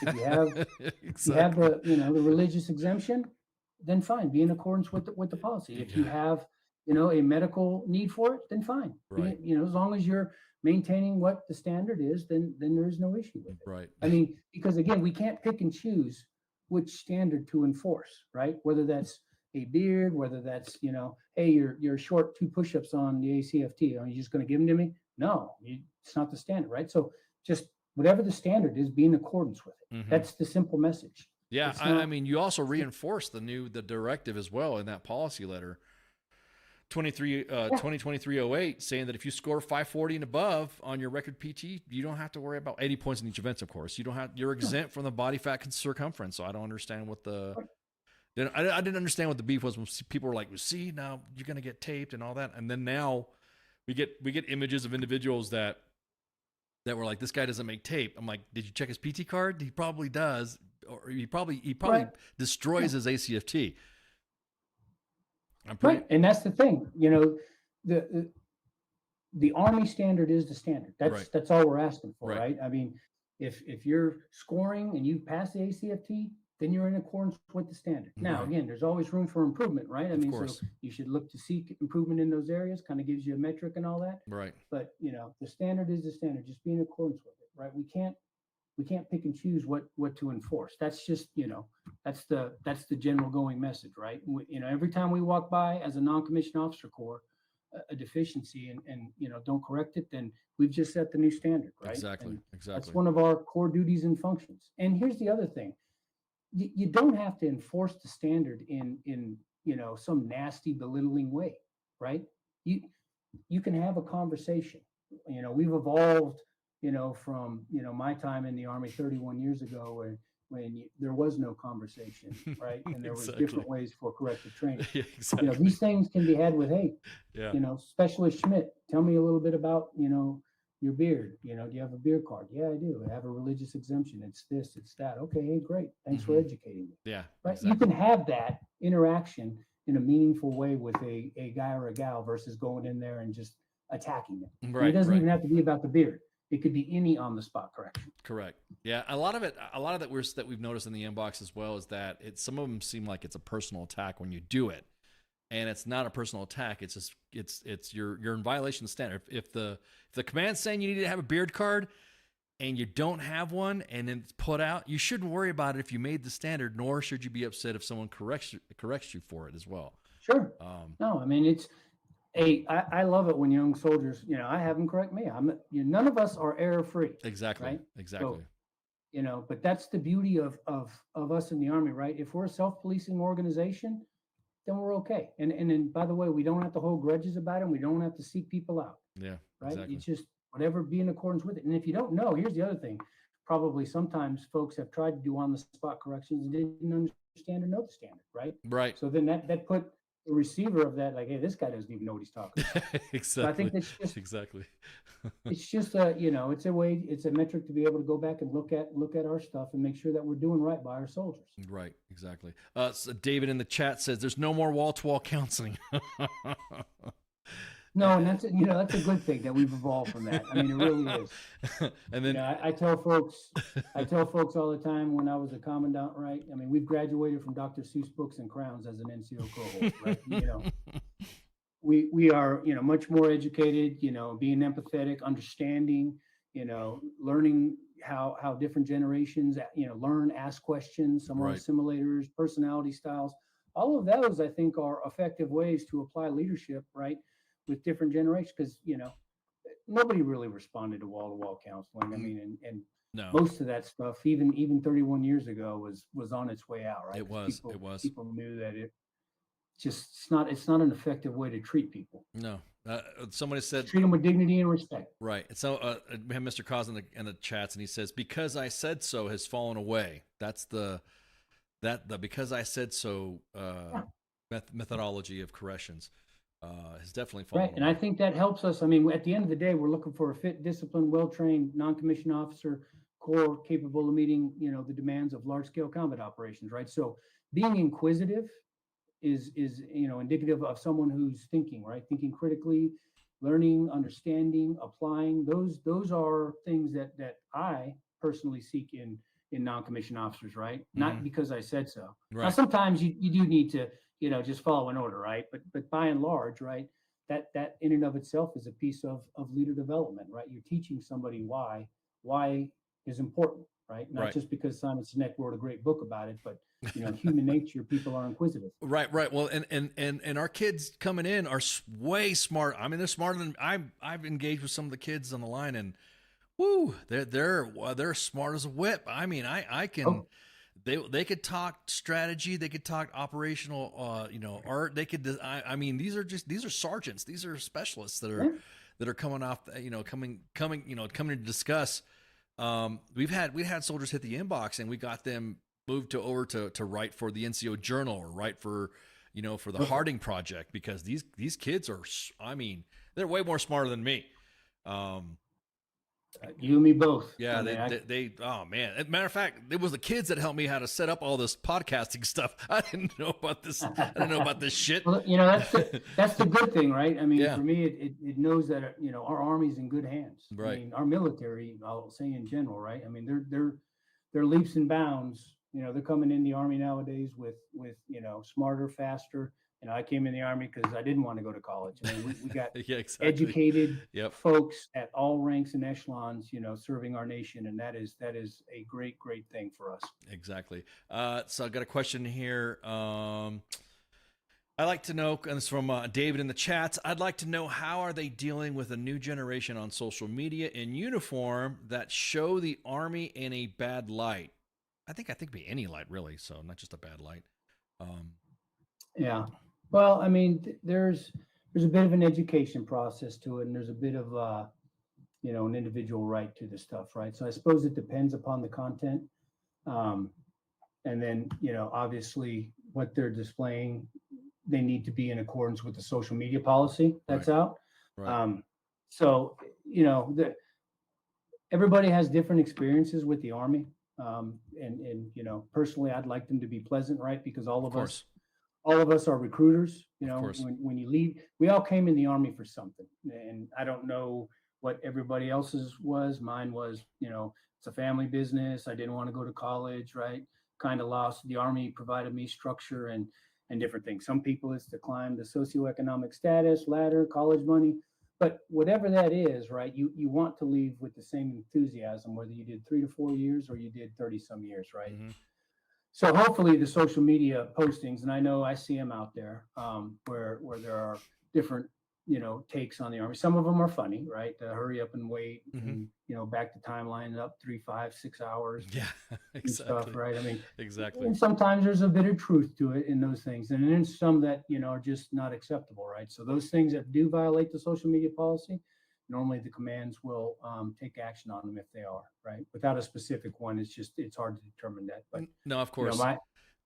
My hope is that, I mean, the thing with social media is again, much like even this, I mean, you can't shy away from it. It's part of this day and age, right? It's in my daughter's everyday life, all those other things, right? So I think the platform can be used. I use it to try to highlight the good things that not only this command is doing, but what the NCO Corps contributes to our Army. So I think for as much of some of the negativity that's out there, I think, sometimes there's a lot of positivity that comes with it too. I think if we leverage it for the right reasons, and I don't mean in a nefarious way to counter the message like the Army's all bad in here, but we use it to showcase there's a lot of positivity to service, not only in the Army, but in the military writ large. Just like any family, we have our problems. There we go. Going to happen. Yeah, I was about to say, it's a human thing. We're not. Yeah. It's a ever evolving process of learning and then correcting the mistakes. I think sometimes there's how do I say this? There's like an overflex, but an underflex on some things. You know what I mean? When it comes to social media policy, like you were saying, highlighting some stuff. I mean, we've had people get mad at our posts for highlighting the positive stuff, and I'm thinking, wow, dude. Sure. I mean, we're kind of like, we're really overdoing it at this point, and we're not going to delete it, but we're just saying that you should really look at your commanders to say, hey, look, your soldiers really appreciate. Well, unfortunately, I mean, like it's like the news, right? I mean, there's 1,000 awful things, and every once in a while you get a couple good things, right? I'd say. Yeah, exactly. So, I mean, unfortunately, sometimes negativity gets more views than something positive. But there is a lot of value in telling our story, right? Whether you're doing this for intrinsic reasons or for tangible reasons, telling our story and using social media to highlight some of the good things of service to your nation is a good problem to have, I'd say. Exactly. Now, are you guys? Now we covered real quick before you came on. We were discussing the operational deployment pay. Are there any special pays for being in for being in some of the locales that you could be stationed at, like Korea or? Well, they do get cost of living allowance. Mm-hmm. So COLA will fluctuate up and down based upon the market. They get the normal if they're like in a paid parachutist position. There's jump pay for that. If there's language speakers and they're in the language program, they get language proficiency pay. But by and large, I mean, there's nothing special, right? There's not Arctic pay or jungle pay or anything. I'm about to say there should be. I mean, that'd be awesome to have. I mean, Arctic pay. Arctic pay especially, you got to pay attention to that shit, man. Yeah, and we did get, the folks did get a recent BAH upgrade to match the market inflation rate out here, so that's a good news story. But people are expensive, right? A lot of people don't know, and I don't want to quote the SMA wrong or anything, but I think we're like 55% of the Army's budget when you think through people, and that's just like paying incentives. Right. So when you think through what's left for training and building and maintenance and ammunition and all the campaigning and all that stuff, I mean, it's challenging, right? Because unfortunately, well, I'll say fortunately, but people are expensive, but people are the Army. Right. We are a people business. Right. What's the well, I mean, say I'm stationed at Fort Cavazos, and I want to hit an assignment. How long is an assignment generally over in Hawaii and in Korea? I mean, some of these assignments, what's generally the tour lengths? Oh, well, normally Hawaii is 2 years or 3. 3 normally. Right. Korea right now is still a 1-year tour if you're not bringing your dependents, and then 3 if you are bringing your dependents. I think most of Japan and Okinawa pretty much follow suit with that as well. Gotcha. And then you can always do an FSTE. You can always extend to stay there. Has there anybody that's been? Oh, you can do. No, okay. Yeah, because somebody said, somebody asked, can you homestead in Japan? Can you homestead in Korea? Well, I wouldn't say homestead. The thing that's unique about out here, I mean, you can request to do an in-place consecutive overseas tour, which is an MCOT, right? If that's, or a foreign service tour extension, an FSTE. But the other thing that I encourage out here, right, is folks that want to stay, let them stay, right? It builds regional expertise, right? Whether that's where they're from and currently serving or service somewhere else in the Pacific. Too many times we use an industrial age model to fill recs and say, oh, well, you've been in Alaska too long, and we make Schmidt go up there. And, you were perfectly happy staying up there in the 11th Airborne, and you were healthy, wealthy, wise, capable, right? You just like the area. Right. So I don't necessarily know that homesteading is a bad thing, right? I mean, some people think it is. I think it's building regional expertise. Plus, it's less turbulence on families and soldiers. You got a guy or a gal where they want to be, leave them. Right? Yeah. Now, that's a little easier said than done, right? Because, I mean, some people want to get to Europe, and, there's some Europe-flavored folks, and then they never leave. I think there is some work on a recent Indo-Pacific ASI out here, so that we can identify folks that want to be out here. I think it's starting on the officer side. It may creep down into the NCO side. I don't know yet on the enlisted. I know the officers have started it, but I think regional expertise is important out here, right? Because, I mean, you can do the best training event with a partner nation or ally, but have a cultural faux pas with somebody that may or may not understand. Right, exactly. And then you just had a strategic implication, and it undid everything that went great with it, right? Exactly. Yeah, I was just curious because I mean, like I said, my time was mostly in UCOM. When I was overseas, and I mean, that's just being stationed there, not being deployed. And so I was just curious. Somebody asked the same thing about, because somebody who had a friend stationed in Japan liked it so much that he started a family there with a local. So I was just curious to see. I mean, I would encourage it. I mean, again, I'm not HRC, right? But personally, when I see requests like that are coming up for extensions that my boss needs to sign, 90% of the time I'll recommend. I'm not an approver, but I do view it. Because, again, it's just like Korea, right? We've been trying to undo the pictures in people's mind that, the Korea today is not your dad's Korea from yesteryears. Exactly. And you got people that are perfectly happy to stay in Korea, right? But, we're gonna force them to move out. No, if they're happy, then let them stay, right? They're still contributing to readiness. They're, as long as they're a good teammate, right? And they're healthy, wealthy, and wise, are ready to fight tonight and do what they're designed to do. Why would we incur a cost to PCS them back somewhere they didn't want to be, and they're happy where they're at? Exactly. And we got regional expertise. Exactly. Somebody asked, is there any civilian expertise needed in the region? Absolutely. There is all kinds of civilian positions opening. Well, not opening, that are open, that are out here. So I would, if whoever asking that question, USA Jobs, I think, has the postings out here if you're looking for the federal positions. But I mean, when you think through the big commands that are out here, you got Indo-PACOM, you got Marine Forces Pacific, you got United States Army Pacific, NAVFOR-PAC Pacific. I mean, you have a lot of GS positions across the island, not only just Hawaii, but in the Pacific in general.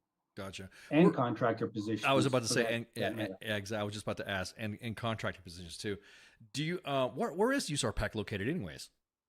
We're on Fort Shafter. So we're kind of right in the middle. So if Schofield Barracks is up toward the North Shore, the north end. Honolulu, Waikiki is like the bottom end, and Shafter's kind of like right in the middle. Gotcha. Okay. Well, there you go. Hawaii. It's that someone was asking where USARPAC was. I didn't know. I didn't know it was in USAR. I didn't know it was in Hawaii either.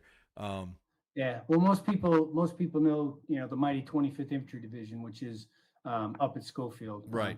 Right. Shafter Flats is really pretty, or Shafter and Shafter Flats is really pretty small. It has United States Army Pacific. It has our Theater Sustainment Command, and then Shafter Flats has our 9th Mission Sustainment Command, and then we have a few other units that are out here. 311 Signal Commands out here. Yep. And then Medical Command as well up on Tripler. Somebody asked, how were you guys affected by the fire, or was that on another island?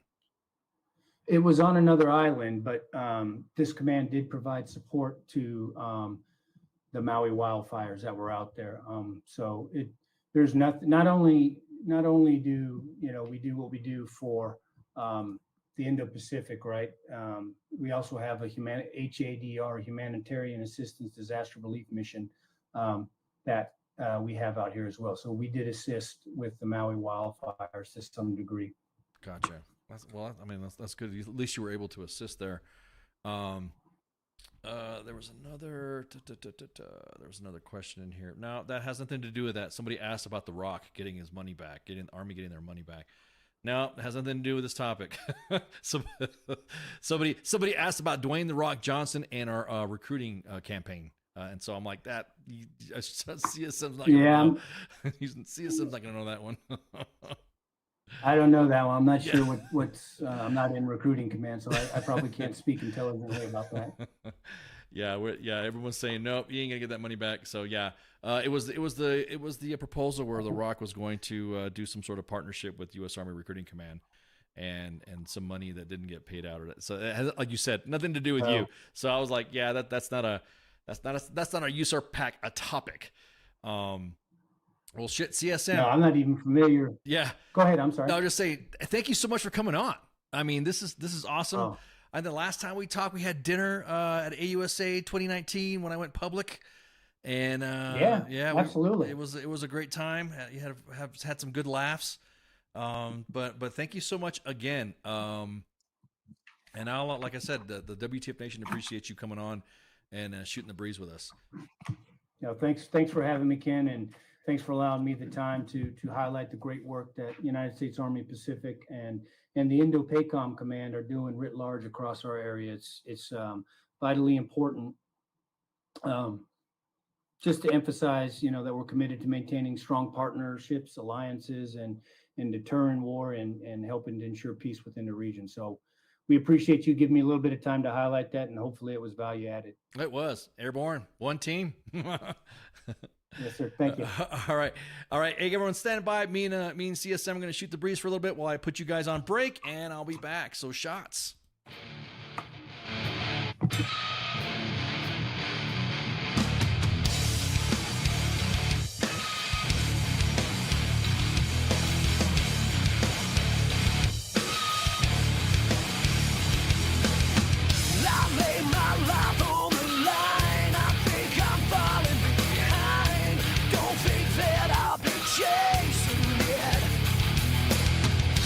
Say I walk on the truth, but I've nothing to prove.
Take a look inside your life.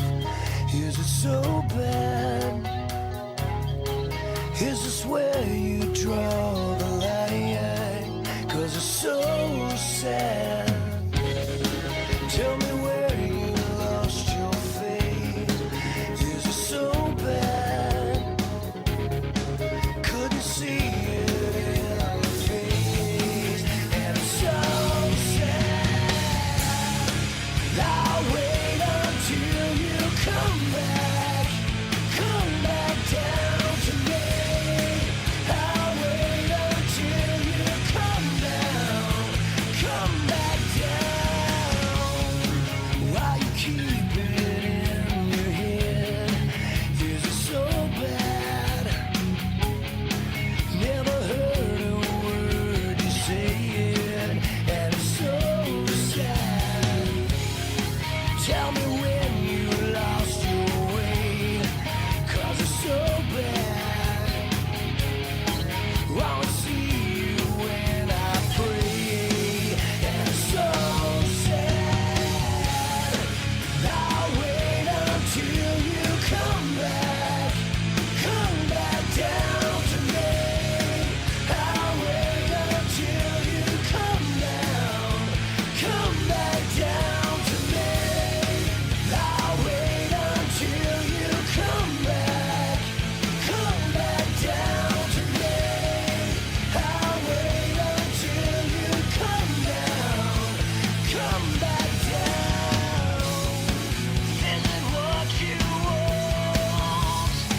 Is it what you needed now? Is it what you breathe? Is it what you're feeling now? Is it what you feel? Is it what you're feeling now? Is it what you wanted?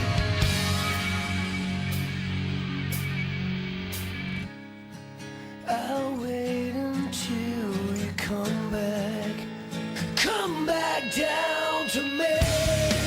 I'll wait until you come back down to me. I'll wait until you come back down to me. I'll wait until you come back down. Hello, hello, you. Will you come back down to me? Hello, hello, you. Will you come back down? Hello, hello, you. Won't you come back down to me? Hello, hello, you.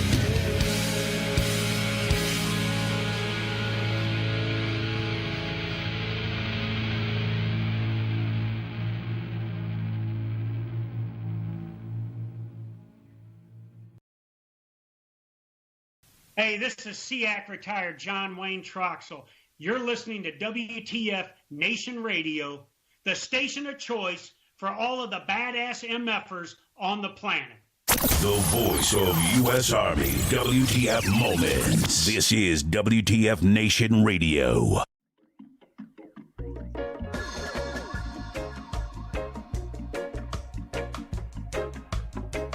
Oh, yeah. And we're back. Last half of SGT'S Time. CSM Jason Schmidt shooting the breeze with us from USARPAC. Thanks so much for hanging out, showing us your wares. That's what I'm talking about. Man, kind of look back at my career. I'm like, man, I should have hit Korea. I should have hit that area right there. You ain't lying. Everyone's like, man, now I wish I could go to Korea. Again. So just giving up a real quick update. Let's see what's going on with the storm going on over in the Fort Stewart area. That seems to be the base of a lot of the stuff. Let's see. Right now, currently there is you guys are under a tornado warning. Seek shelter and move to an interior room of the lowest floor of a sturdy building. Avoid windows. So that's from Fort Stewart, Hunter Army Airfield, right there on the coast of obviously so that way you can check it out. Matter of fact, let me check the other pages. WC. Oh, excuse me. Oof. How rude. Didn't mean to look right quick. Yeah, exactly, Cos. Man, all this stuff about Korea. Now I want to go. I'm gonna go sit and all this stuff. So leave the Koreans alone. What are you talking about, Susan? Why are you in there starting drama? Our favorite drama queen. Susan's in the chats. Hi, Susan. Let's see. Nothing for Fort Liberty. I'm going to say, hang on. Apart from their post, what they did, potential impacts. This was 4 hours ago.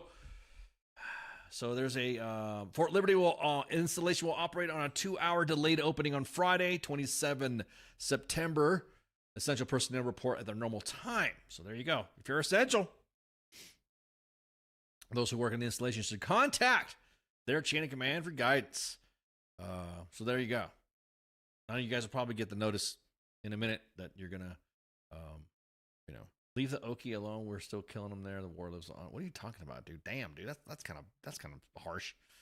Again, it would be Korea. If there would be a place that I would like to go that I would never have wished that I wish I could go to, would be Korea. I wouldn't mind hanging. Like I said, the way Spanky talks about it, General Donahoe talks about it, the way CSM Schmidt just talked about it, dude. I mean, that'd be like the place to go. Shit, wouldn't mind hitting it. So there you go. That was from Fort Libertad. Let me see. Anything else? No, that was it. I think that was another update that we had. What I don't want to do is I don't want to see what other installations are out there. Like I said, we just hit Fort Stewart. We just hit Liberty. Let's see what Fort Jackson says. I know there's people asking about Fort Jackson. Relaxing Jackson is what you get. Some of the back in the day what we used to hear it called. So, well, the only thing I see is just a road closure. And an hour, 10 hours ago, there was a post. There we go. And that was, let's go look at, we're doing the whirlwind tour of Fort Jackson. And about 10 hours ago, they posted. Let me see. There we go. Put that up a little bit. Yeah, they just reposted those. So there you go. That's from Fort Jackson. What other installation can we hit? Eisenhower. Oh, that's a good one too. That is a good one too. Fort Eisenhower. Let's see what Eisenhower says. Fort Eisenhower, for what you guys don't know, that is the formerly known as Fort Gordon. So, Fort Eisenhower. They named the installation after the hospital. That's the name of the hospital on formerly known as Fort Gordon. 8 hours ago, yeah, this pretty much. Let's scroll their timeline. Let's see what they got. See, pew pew. There you go. There you go. Just up. Hand out just a little bit of some posts here for Eisenhower. The weather updates. Blah blah. Update 3 p.m. The clinic is closed. Update 2:30. Yeah, they had some updates on there. Bam.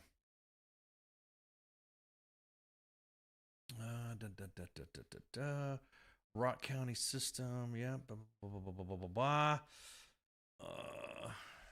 Yep. A lot of updates there. So if you go to, I think it was the post that they did 10 hours ago, you will be able to see that there's a lot of events and stuff that, for instance, Richmond County School System will be, will learn from home. The clinic will remain open and take all appointments Thursday and Friday. If you need to reschedule, Exchange Express will be open at 8 a.m. So there is some slight change. What was the next one you guys said? What was the one in Fort Campbell? Okay, yeah, let's do the Fort Campbell one. Let's see what Fort Campbell has to say.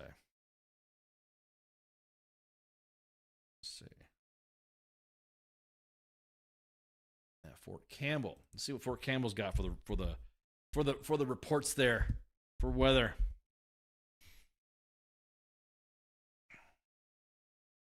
Fort Campbell, KY. All right. Let's see.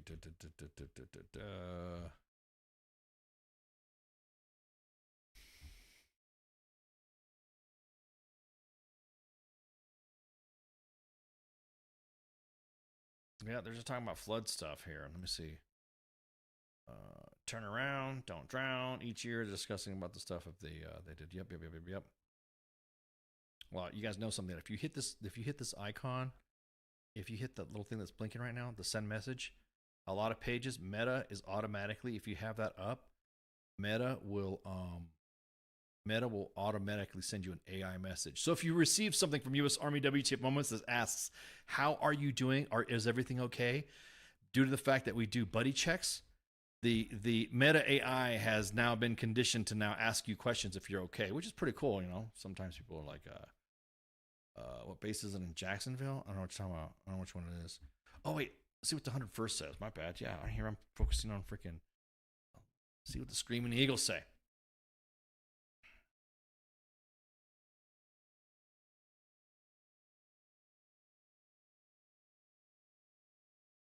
Let's see what the Screaming Eagles say. All right. Let's see. Hey, what's up, Corey? Yep, I'm getting there, guys. I'm getting there. I got to do the round robin of the organizations affected. Let's see. Pretty cool picks. Yeah, 101st Cab, Wings of Destiny. Yep, there we go. All right, here we go. The same thing that we just saw with the Fort Campbell Garrison page. Yep, okay. Not really seeing anything else for that. What are you saying about Fort Moore, right? Yep.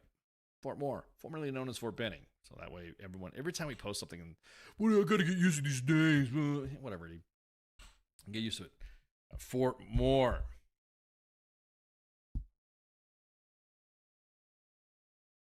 Fort Moore.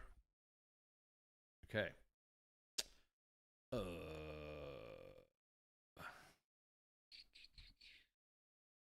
All right, so let's see what, and this is as of 1 hour ago. So this is as of 1 hour ago at Fort Moore, here at your WTF Nation local weather center. Travel advisory. Updated road closures as of 9 p.m. due to flooding in 3 locations. Intersections closed that are Walden Addison Streets, Vilbert Avenue, and Dilboy Street. There's my Josiah. Pick a penny. Vibert and Dilboy Street, 10th Division Road, and Edward Street. As of 9 p.m., they are closed to those flooding locations. Of course, use extreme caution when traveling in areas vulnerable to flooding and storm surge. And then we got the little stuff right here that's got the little, be more ready. Okay, I kind of see that. Okay, that like the hashtag. Be more Jenny. Be more Benning. Be more Benning. Updated the hours for Friday. Traffic notice, of course. George the Spanish weatherman is back. Ándale pues. Siempre contestan en español. Tenemos aquí Fort Moore. You know how they talk all Spanish and shit? And all of a sudden in perfect English he'll say something. Let's see. What is that one right there? Yep, there we go. Pummeling listed. Yep, there we go. So these are the ACPs that are going to be adjusted. Let me adjust this right quick here. That right here. There we go. A little bit bigger there. A little bit bigger. So those are the adjusted gate hours. Pumley ACP is open 24 hours. Childers ACP at the Eddie Bridge is open 24 hours. And then the following ACPs haven't been adjusted for safety. As you can see on the slide there, Grange ACP closes Thursday, September 26th at 6 p.m. Reopens Friday at 9 a.m. Cache ACP. Oh, they didn't even have to Allen Cache. That's what I'm talking about. Sand Hill closes at Thursday, September 26th at 5 p.m. Reopens Monday, September 30th at 5 a.m. Pool ACP at Harmony Church closes on Thursday at September 26th, 9 p.m. and reopens on Friday, September 27th at 6 a.m. Is the Waffle House still open? I'm gonna tell you what, Cost. I'm seeing some imagery. I'm seeing, everyone knows about the Waffle House, equation, right? That if you see Waffle Houses getting boarded up, then you know this shit's gonna be real. So I'm just gonna say, I haven't hit a Waffle House in a while. I think I'm gonna have to take Baby Eyes to hit the joints. He likes going to B-Dubs. He likes going to IHOP. He likes flirting with the ladies and stuff like that. So I might have to hit a Waffle House. I don't know. I don't know if you could get in trouble or something like that for take a kid in a Waffle House, and specifically if it's like a violent. Depends on what time. So, anywho, was I going to hit? Oh, okay. Well, there we go. So, hey, I just want to give a real quick shout out to Command Sergeant Major Lozano and, of course, Sergeant First Class Leighton Summerlin from the Harding Project for inviting me out to a leader engagement. I know me and Spanky were talking about doing some leader engagements and stuff like that, and with units and speaking and stuff like that in informal sessions with Chatham House rules, meaning it's just like the inbox. You can say what you want, I can say what I want, and nobody will be upset. And there we go. And so I was able to take some pics. And again, I was presented with the coinage of all coins. Look at that, baby. Whoop, whoop. That's what I'm talking about. Look at that. Barely fit in my pocket. So again, shout out to 4th Infantry Division Vardy for being with kind hospitality. I have been asked to come back to do a possible LPD. Some of the stuff that me and Spanky were talking about right before the lockdown when we were doing unit events and small unit events. Shout out. I can't wait. I'm looking forward to doing stuff like that again. It's pretty cool. There's even some concepts and discussions of doing a completely different type of unique and unorthodox method of Sergeant's Time. So it'll be fun. So again, appreciate it. 4th ID, DeVardi, Command Sergeant Major Luzano for inviting me out, and we've already exchanged numbers and cards and phone numbers and stuff like that. So and email digits, so that way they want to invite me back out again to do an LPD. So I'm looking forward to it. Can't wait. Back in the speaking circuit. What if how much money? I'm not going to charge the unit, but I'm just saying, it'd be like those guys that charge like 25, 30 grand or something like that. I would never charge a unit for having me come out, by the way. So anyhow, so this is Sergeant's Time.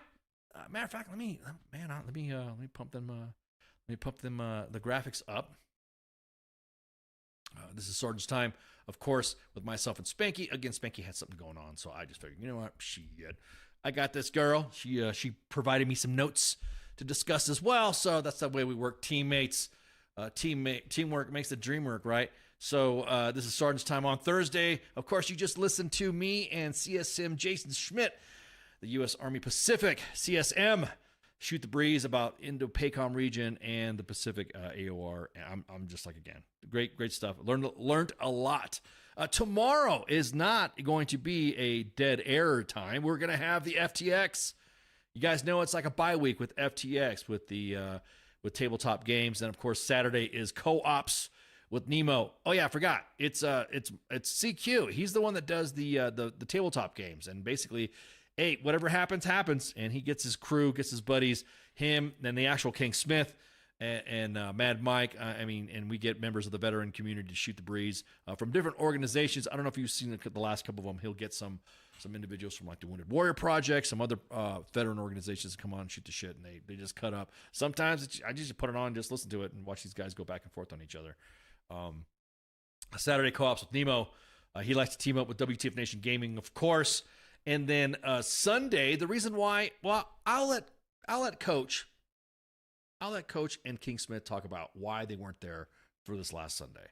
Last Sunday, of course, there was no sports bar, but this Sunday, I'm pretty sure there will be with some on-scene headlines, or highlights, I should say. Maybe some headlines of what King Smith was doing out and about. So the actual King Smith and what do you hear, what do you say, the coach on the sports bar.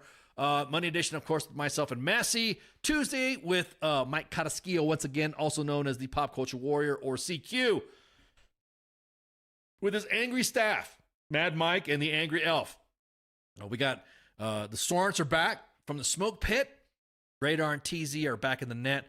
I know Radar wanted to hit this last one so that way he can break the rust. And then, of course, myself and Spanky for Sergeant's Time. So, again, I just wanted to give a shout-out to everybody who came. Appreciate everybody, all the PAOs that got this together for me and the CSM to shoot the breeze. And, of course, again, I want to give a shout-out to the if you guys know the Harding Project, they work for the Office of the Chief of Staff of the Army. So, when I invited to come out, hell yeah, I'll come and speak and discuss a little bit of WTF Nation stuff. Discuss some leader development stuff, and then that's when the conversation went on about being invited to an LPD at a further time. So I'm at a future date. So I can't wait. Head back out to Fort Carson, get some of that mountain air. Love it. So Make sure you share, like, and follow. Again, we're still broken on the big main page because Facebook restricted our live capabilities because we were butthurt, and they got butthurt about some posts that we did. So that kind of restricted it. It's only going to be for another week or so anyway, so it's not like it's not banned or anything like that. Though I am surprised the page lasted this long for almost hitting 15 years. Come January 7th, 15 years will be the birthday of U.S. Army WTF Moments. So I don't know. I might do, I don't know, we might do a giveaway or something like that. I don't know. I'll think about it. I'll ask the team. Again, share, like, and follow. We are broadcasting on 2 Facebook pages when we're allowed to at U.S. Army WTF Moments and WTF Nation Radio, 2 YouTube pages at U.S. Army WTF Moments and WTF Nation Radio, and of course Twitter, or also known as X, at WTF Nation Radio. So share, like, and follow, subscribe, retweet, repost, whatever. Make sure you hit us up in the subs. Again, and we appreciate you guys listening. And again, once again, shout out to the team to get CSM Schmidt on here. And CSM Schmidt, thank you for coming on. So with that, shots. Have a good one. See you. WTF Nation Radio. WTF Nation Radio. Sometimes when I look at, I don't know if I'm allowed to say this, I think it's WTF Army or something. The voice of U.S. Army, WTF Moments. This is WTF Nation Radio.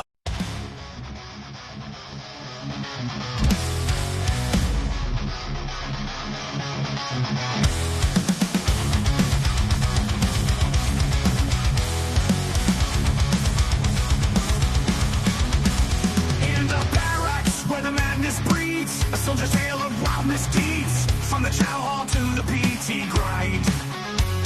You won't believe the things you'll find.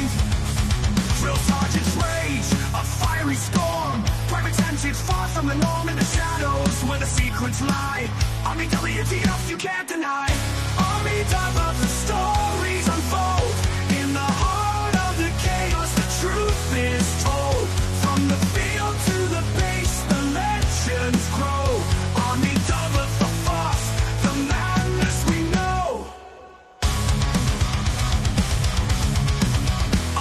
Stuck in the mud so deep, and then there ain't no time for sleep. Emerge straight like gold in hand. The strangest sights in this foreign land. Drill sergeant's rage, a fiery storm. Private antics far from the norm, in the shadows where the secrets lie. Army WTF you can't deny. Army of the stories unfold. In the heart of the chaos, the truth is told. From the field to the base, the legends grow. Army double the force, the madness we know.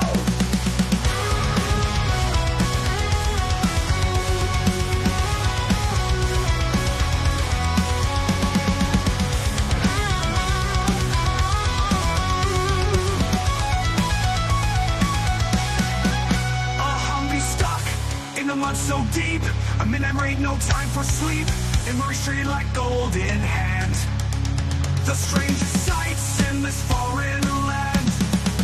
Drill sergeant's rage, a fiery storm. Private antics far from the norm, in the shadows where the secrets lie. Army WTF you can't deny. Army of the stories unfold. In the heart of the chaos, the truth is told. From the field to the base, the legends grow. Army of the force, the madness we know. In the ranks where the wild things roam, every soldier's got a tale of their own. From the absurd to the downright strange. Army of the force, it never will change. She'll raise a glass to the tales untold.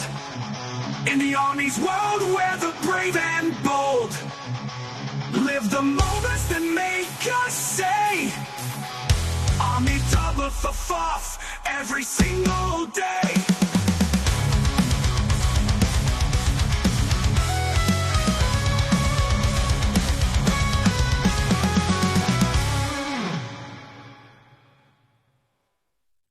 Everything stated on WTF Nation Radio is to be considered the opinion of the person that stated it, and not an official representation of WTF Nation Radio or U.S. Army WTF Moments. Price does not include tax, title, or license. Some assembly required. Each item sold separately. Batteries not included. Objects in mirror are closer than they appear. If conditions persist, contact a physician. Individual results may vary. Keep out of the reach of children. Avoid prolonged exposure to direct sunlight. Keep in a cool, dark place. And please enjoy the show. Shots.